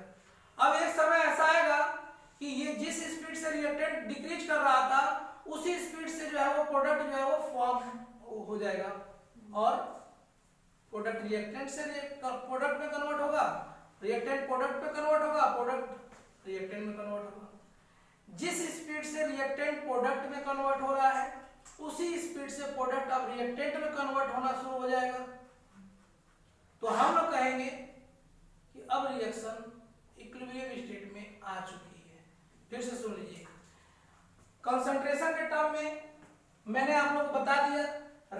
चैप्टर में बता रहा हूँ, इनिशियली रिएक्टेंट का रेट जो है वो ज्यादा होगा, प्रोडक्ट का रेट जो है वो क्या होगा, कम होगा। लेकिन धीरे धीरे रिएक्टेंट जो है वो प्रोडक्ट में कन्वर्ट होगा, तो प्रोडक्ट धीरे धीरे जो है वो रिएक्टेंट में कन्वर्ट होगा। लेकिन इसका अमाउंट ज्यादा है तो ये तेजी से डिक्रीज होगा और ये तेजी से बनेगा। लेकिन एक समय ऐसा आएगा कि इसका अमाउंट कम हो चुका होगा, इसका अमाउंट बढ़ चुका होगा, और रिएक्शन में अब जिस स्पीड से रिएक्टेंट प्रोडक्ट में कन्वर्ट होगा उसी स्पीड से प्रोडक्ट रिएक्टेंट में कन्वर्ट हो जाएगा। ठीक है, यानी कि जितना रिएक्शन में रिएक्टेंट उतना प्रोडक्ट का रेट दोनों का सेम हो जाएगा। तो हम लोग कहेंगे ऐसा स्टेट क्या होगा, इक्विलिब्रियम स्टेट होगा। तो those state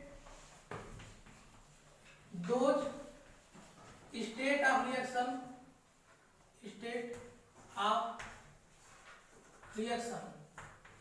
at which rate of forward reaction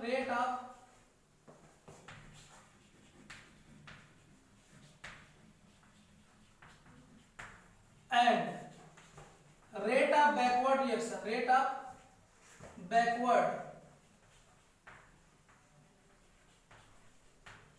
reaction becomes a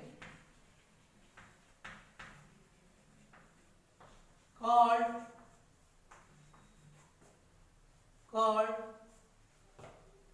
what?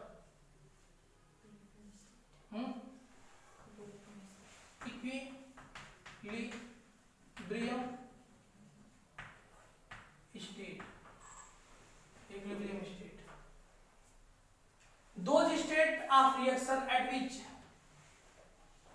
rate of forward reaction का मतलब कि रिएक्शन में रिएक्टेंट से प्रोडक्ट का कन्वर्ट होना।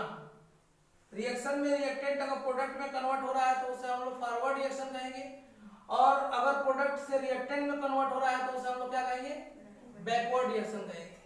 ठीक है, तो रिएक्शन का फॉरवर्ड डायरेक्शन में जाना मतलब प्रोडक्ट का बनना, प्रोडक्ट के बनने का स्पीड, और बैकवर्ड आने में का मतलब क्या होगा, रिएक्टेंट बनने का स्पीड प्रोडक्ट से, दोनों क्या हो जाएंगे, सेम हो जाएंगे। ऐसे स्टेट को हम लोग क्या कहेंगे, इक्विलिब्रियम स्टेट कहेंगे। ओके, अब जैसे देखो हमारे पास ग्राफ के द्वारा इसको समझा रहा हूं, इधर की तरफ मैंने लिख दिया रेट, इधर की तरफ लिख दिया मैंने टाइम। इनिशियली जो है वो रिएक्टेंट जो है वो तेजी से डिक्रीज होगा, बोलो, एंड प्रोडक्ट का अमाउंट 0 है, तो प्रोडक्ट जो है वो धीरे धीरे क्या होगा, बढ़ना शुरू होगा।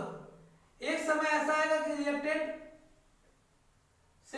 से प्रोडक्ट बनने का रेट और प्रोडक्ट से रिएक्टेंट बनने का रेट, दोनों के दोनों सेम हो जाएंगे। देख रहे हो,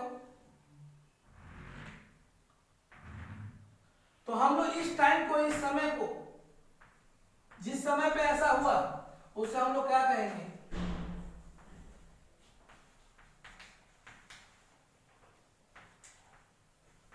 इक्विलिब्रियम स्टेट कहेंगे। बोलो, समझ में आ रहा है? दो time period eight which rate of forward reaction, इसको हम लोग कहेंगे RF, rate of forward reaction, इसको कहेंगे हम लोग what, rate of backward reaction RB से डिनोट करेंगे, इसको RB से डिनोट करेंगे, इसको RF से डिनोट करेंगे। तो ऐसा टाइम पीरियड जिसमें रिएक्शन का फॉरवर्ड डायरेक्शन में जाने का रेट और बैकवर्ड डायरेक्शन में जाने का रेट, दोनों के दोनों सेम हो जाएंगे, तो हम लोग क्या कहेंगे उसे, इक्विलिब्रियम स्टेट कहेंगे। ओके, अब आप लोग से ऐसे क्वेश्चन पूछा जाता है कि which are the following is correct, which of the following is correct। देखो, correct for equilibrium state, correct for equilibrium state के लिए कौन सा करेक्ट है, पहला ग्राफ,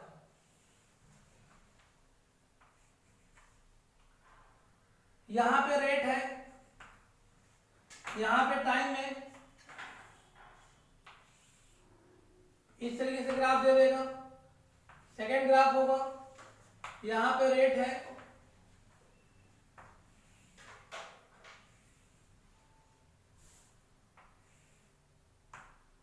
यहाँ पे टाइम है, थर्ड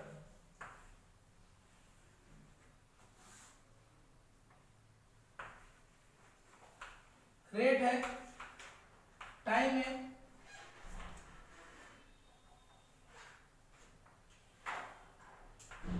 बताओ option number 4 all of these.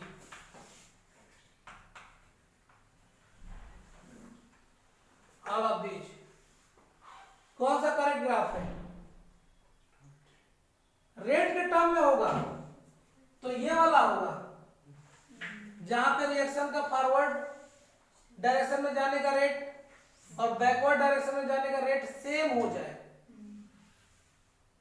उसे हम लोग कहेंगे इक्विलिब्रियम स्टेट।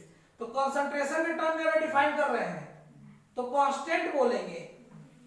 कांस्टेंट देखो, यहाँ पे कांस्टेंट हो गया, यहाँ कांस्टेंट हो गया, लेकिन ये कंसंट्रेशन टर्म में नहीं है, ये किसके टर्म में है?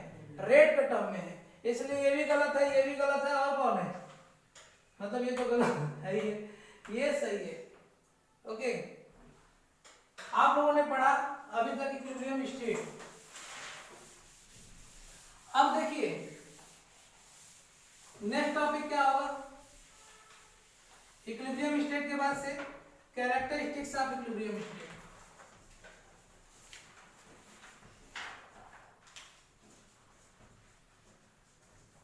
आप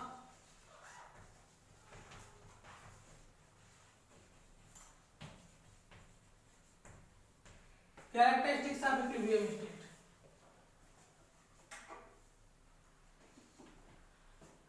कैरेक्टरिस्टिक्स में हम बात करते हैं अगर, तो दो state of reaction.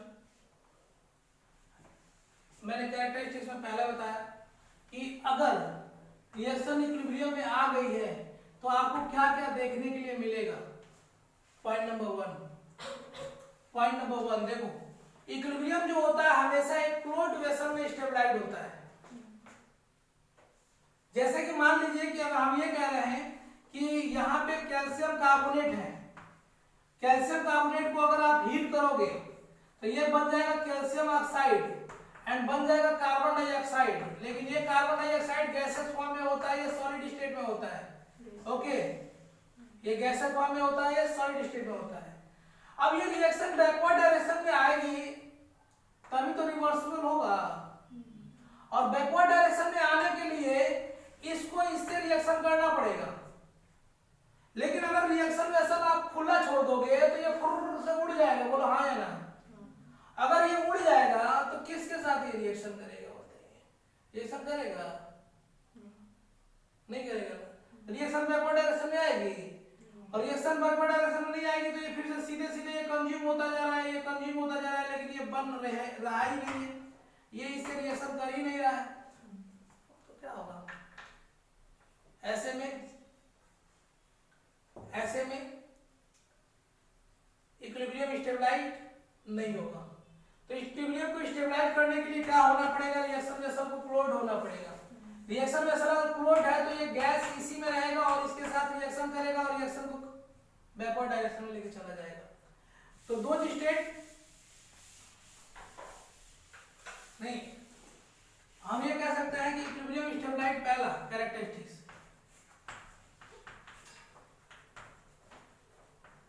established only in a closed vessel। Equilibrium state जो होता है वो केवल और केवल किसमें होता है? जरा बताइए तो, क्लोज्ड वेसल में होता है। Second, at equilibrium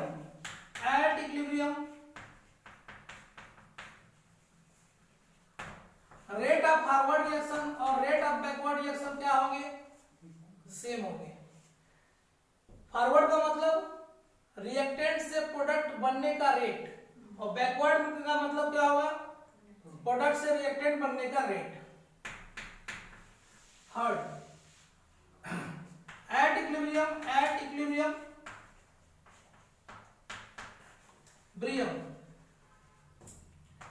reaction remain dynamical in nature.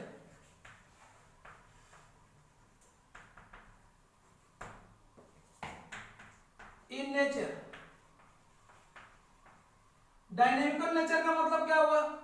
ऐसा नहीं है कि रिएक्शन स्टॉप हो गई है, रुक गई है, रिएक्शन फिर भी जो है वो चलती रहेगी, रिएक्टेंट से प्रोडक्ट, प्रोडक्ट से रिएक्टेंट में कन्वर्ट होता रहेगा, ठीक है, लेकिन दोनों का कंसंट्रेशन ऑलमोस्ट क्या रहेगा?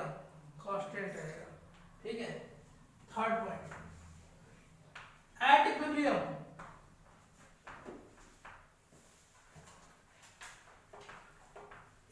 स्टेट, एट इक्विलिब्रियम स्टेट, यहां पे लिख लो equilibrium state,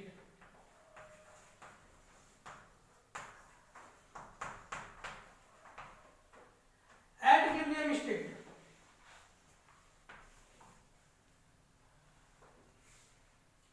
concentration, color, volume, pressure remain constant, चाहे become constant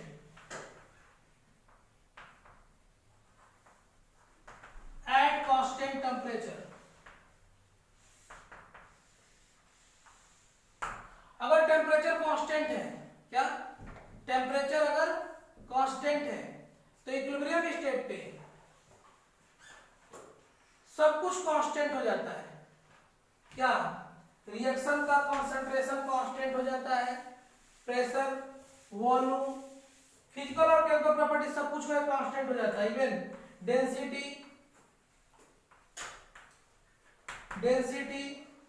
melting point, boiling point, refractive index,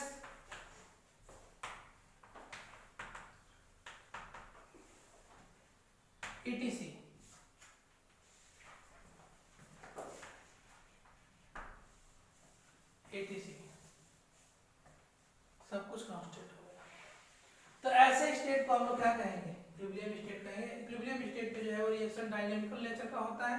equilibrium state पे जो है वो लगभग इसका सारा फिजिकल और केमिकल प्रॉपर्टी जो होता है रिएक्शन में रिएक्टेंट और प्रोडक्ट का जो है वो सेम हो जाता है, जो सॉल्यूशन होता है। और सबसे इंपॉर्टेंट बात है कि इक्विलिब्रियम स्टेट पे फॉरवर्ड रिएक्शन का रेट और बैकवर्ड रिएक्शन का रेट दोनों कांस्टेंट हो जाता है। इसके बाद से next topic and that is what? Active mass. क्या होता है एक्टिव मास? समझो,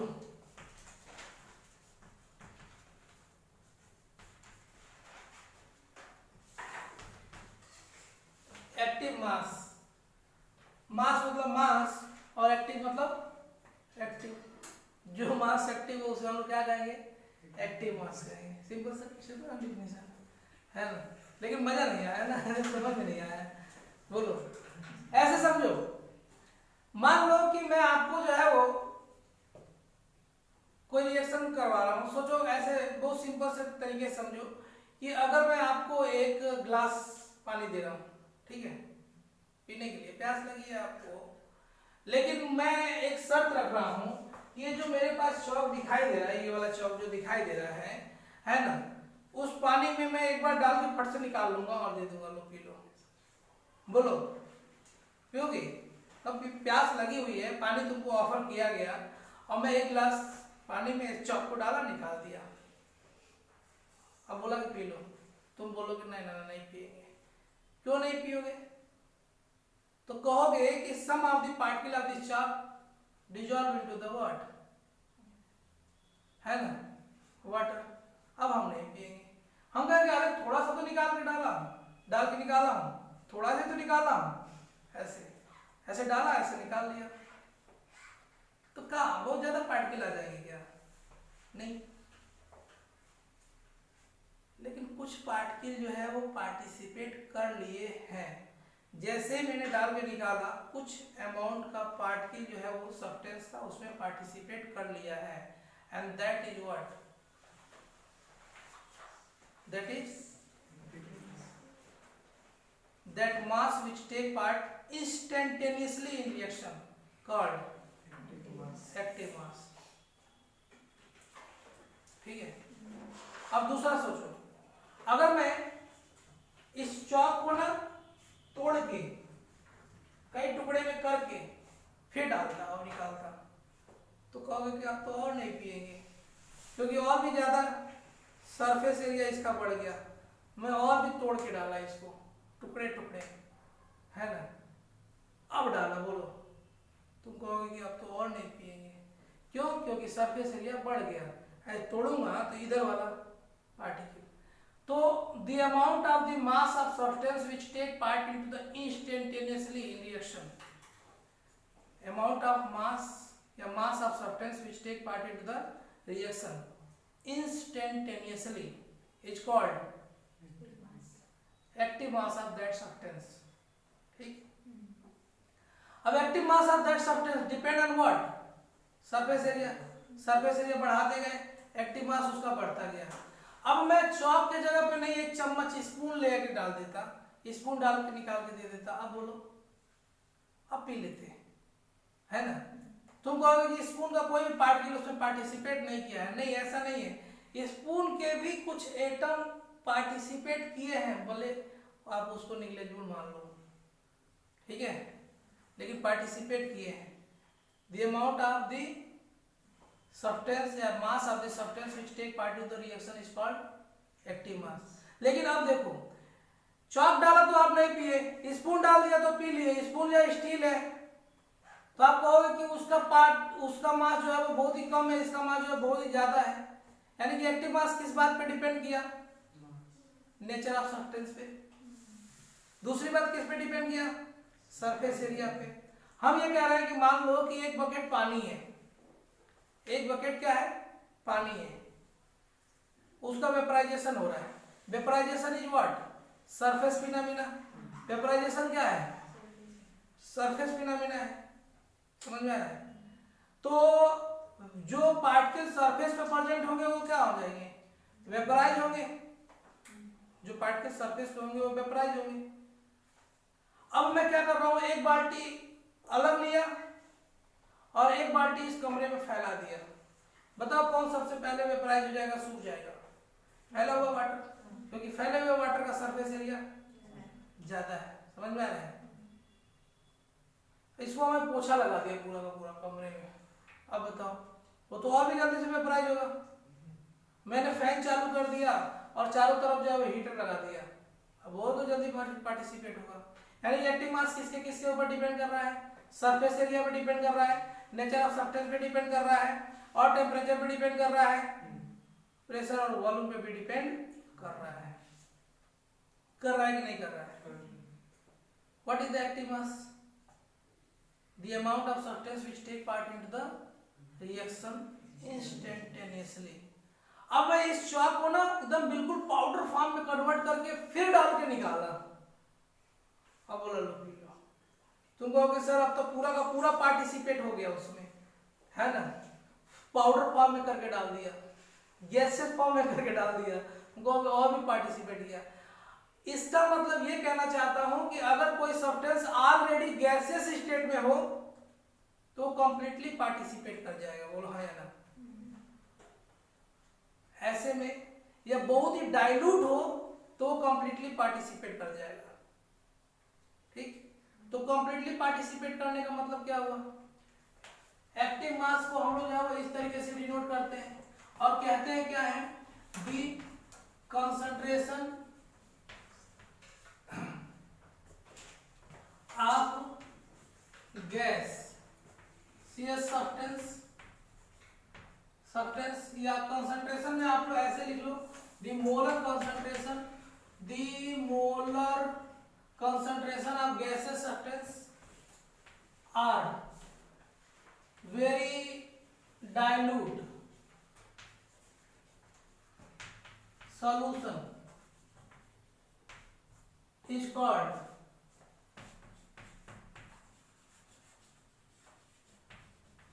active mass of that substance. बोलिए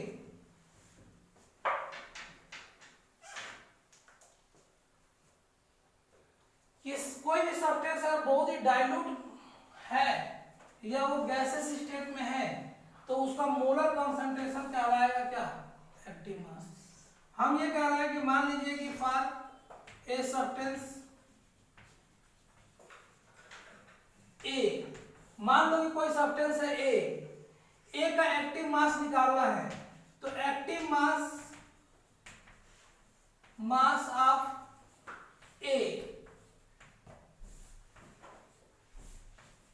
इसको हम लोग ऐसे लिखेंगे, निदान ऐसे लिखेंगे। और active mass of A is what? Nothing but molar concentration of A. And molar concentration को ना हम लोग ब्रैकेट में लिखा करते हैं, किसी भी सब्सटेंस को मोलर कंसंट्रेशन किस में लिखते हैं? ब्रैकेट में। तो ऐसे लिख देंगे molar concentration, molarity find out करना बताया हूं क्या? Mole of that substance divided by volume, और वही किस में? और लीटर में नहीं होगा तो क्या कर दोगे?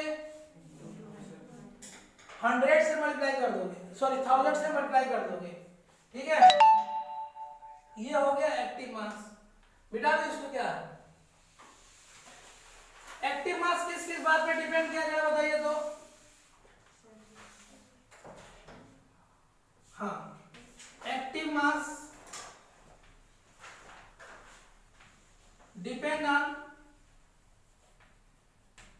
Point number 1, active mass depend on point number 1, nature of substance. Second किसके ऊपर डिपेंड करेगा? Surface area. थर्ड किसके ऊपर डिपेंड किया बताओ तो? Temperature, fourth pressure, and fifth volume. Even ये अमाउंट ऑफ सब्सटेंस पे भी डिपेंड करेगा।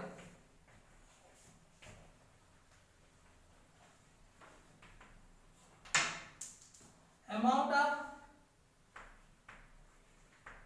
सब्सटेंस पे भी डिपेंड करेगा। अरे अमाउंट बढ़ेगा तो नंबर ऑफ मोल बढ़ेगा, नंबर ऑफ मोल बढ़ेगा तो एक्टिव मास बढ़ेगा। ठीक है ना? तो ये इन सब सब्सटेंस पे डिपेंड करता है। अब हम एक क्वेश्चन लेते हैं, थोड़ा सा क्वेश्चन है, find out the active mass of 2 gram hydrogen and 128 gram hydrogen iodide taken in a reaction vessel, a 2 liter reaction vessel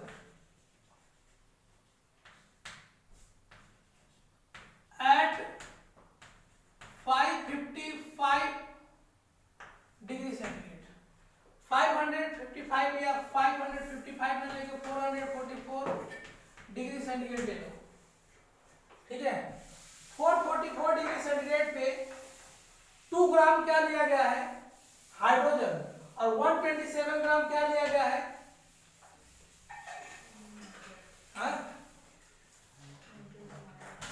hydrogen iodide लिया गया है। ओके, 127 नहीं बल्कि 128 ग्राम। तो हम ये कहेंगे कि इन दोनों का एक्टिव मास कैसे निकालोगे? पहले हाइड्रोजन का एक्टिव मास अगर फाइंड आउट करना है तो कैसे लिखोगे? इस तरीके से। फार्मूला क्या होगा इसका? Molar concentration, mole of A divided by volume of what? Container या रिएक्शन वेसल, ठीक है। इन 2 लीटर रिएक्शन वेसल, ये देखो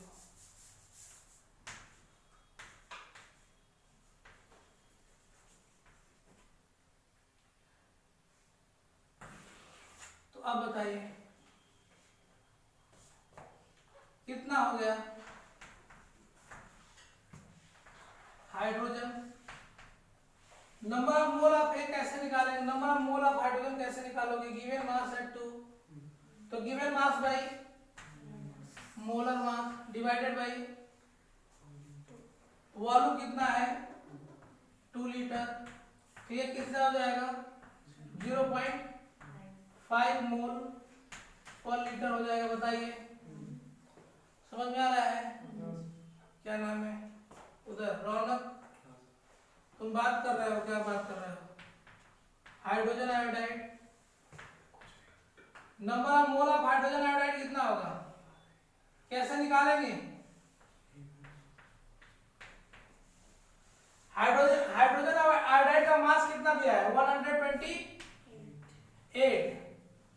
128 ग्राम, और इसका molar mass,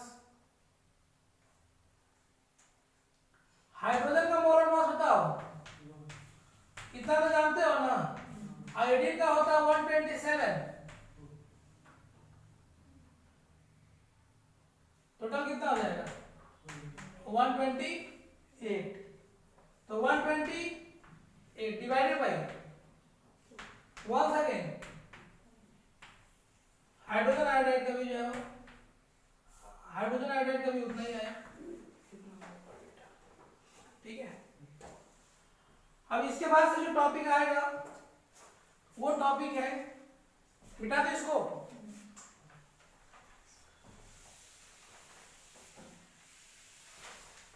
law of active mass. क्या?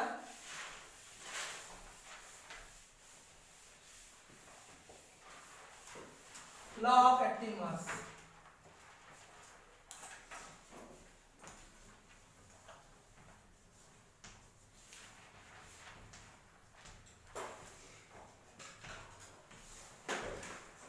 इस लॉ को सबसे पहले गुल्डबर्ग एंड वागे ने दिया था। किसने दिया था बोलो? गुल्डबर्ग एंड वागे।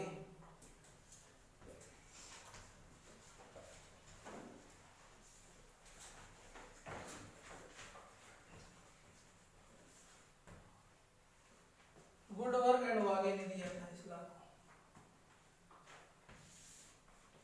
क्या होता है ये लॉ वो समझिए।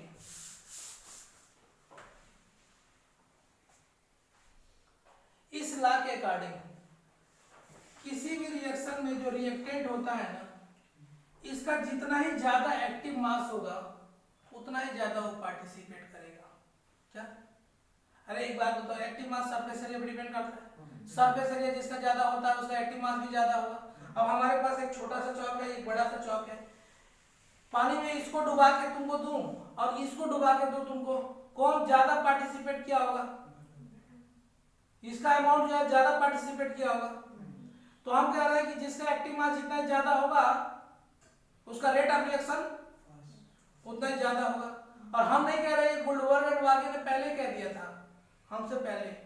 हम कहे होते तो पहले महेश हम लिखा होता, ठीक है। तो according to the law of active mass, according to the law of active mass, the rate of reaction is directly proportional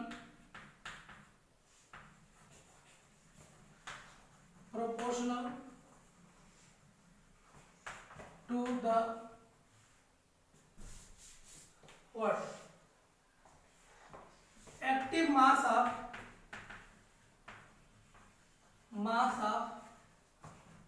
reacting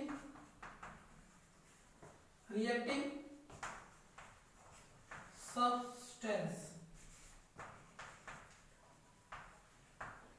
reacting substance का एक्टिव मास के डायरेक्टली प्रोपोर्शनल होता है, ठीक है। और मान लो कि एक से ज्यादा रिएक्टिंग सब्सटेंस हो तो सबके एक्टिव मास का प्रोडक्ट ले लेना, ठीक है। If more than one reacting substance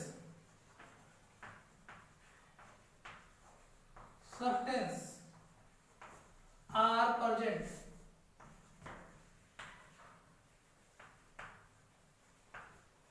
then the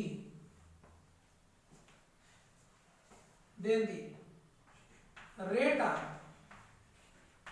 active mass is directly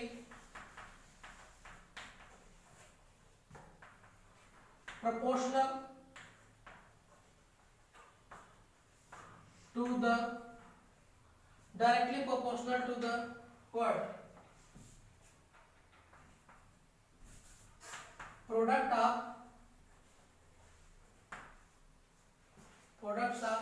of active masses of reacting substance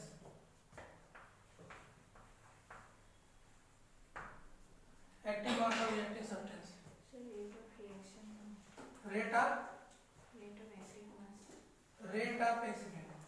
rate of reaction होगा ना, sorry, is directly proportional to the product of the active mass of reactive substance, है ना। यहाँ reaction होगा, rate of reaction. अब जैसे मैं इसको आप लोग समझाता हूँ, यहाँ पे लिखिए। जैसे कि मान लें कि कोई रिएक्शन हो जिसमें कोई रिएक्टेंट ए पार्टिसिपेट किया है, let us consider a hypothetical reaction, let us consider a hypothetical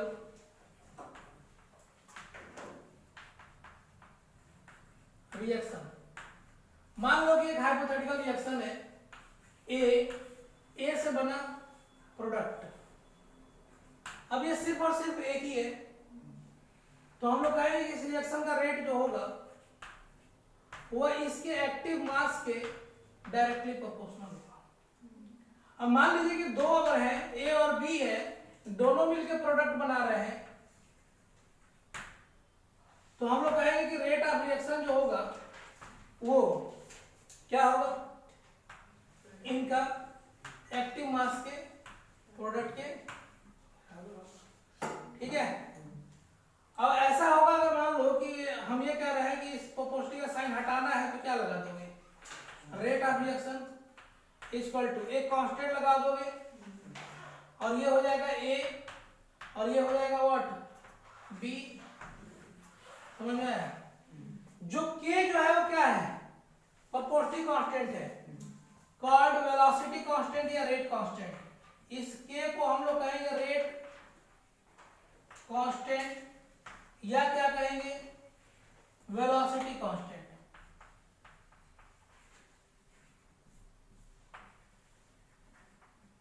where k is property constant also known as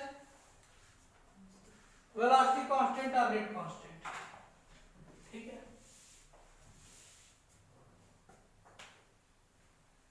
मान लो कि अगर ऐसा कुछ रिएक्शन दिया होता, जरा देखिए, अगर ए दिया गया है और फिर से ए दे दिया गया है, यहां पे बन गया प्रोडक्ट,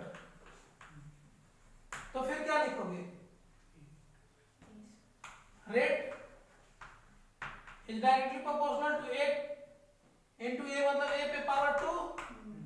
और कुछ इस तरीके से दिया होता तो फिर क्या करते, a मोल ऑफ a दे दिया होता, चाहे 2 मोल ऑफ a दे दिया होता, तो फिर क्या करते, rate is directly proportional to, अरे a प्लस a लिखो चाहे 2a लिखो, ये हो जाएगा। और अगर ऐसा होता तो फिर क्या होता, a मोल ऑफ a और यहां पे बन गया प्रोडक्ट, फिर क्या होगा, rate directly proportional to a to the power a, है ना। और अगर ऐसा होता तो फिर क्या होता,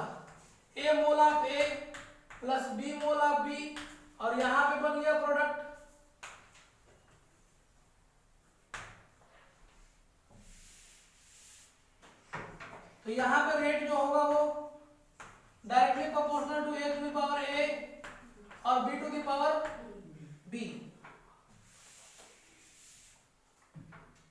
यानी कि rate equal to k a to the power a and b to the power b, ऐसा कुछ होगा। ओके,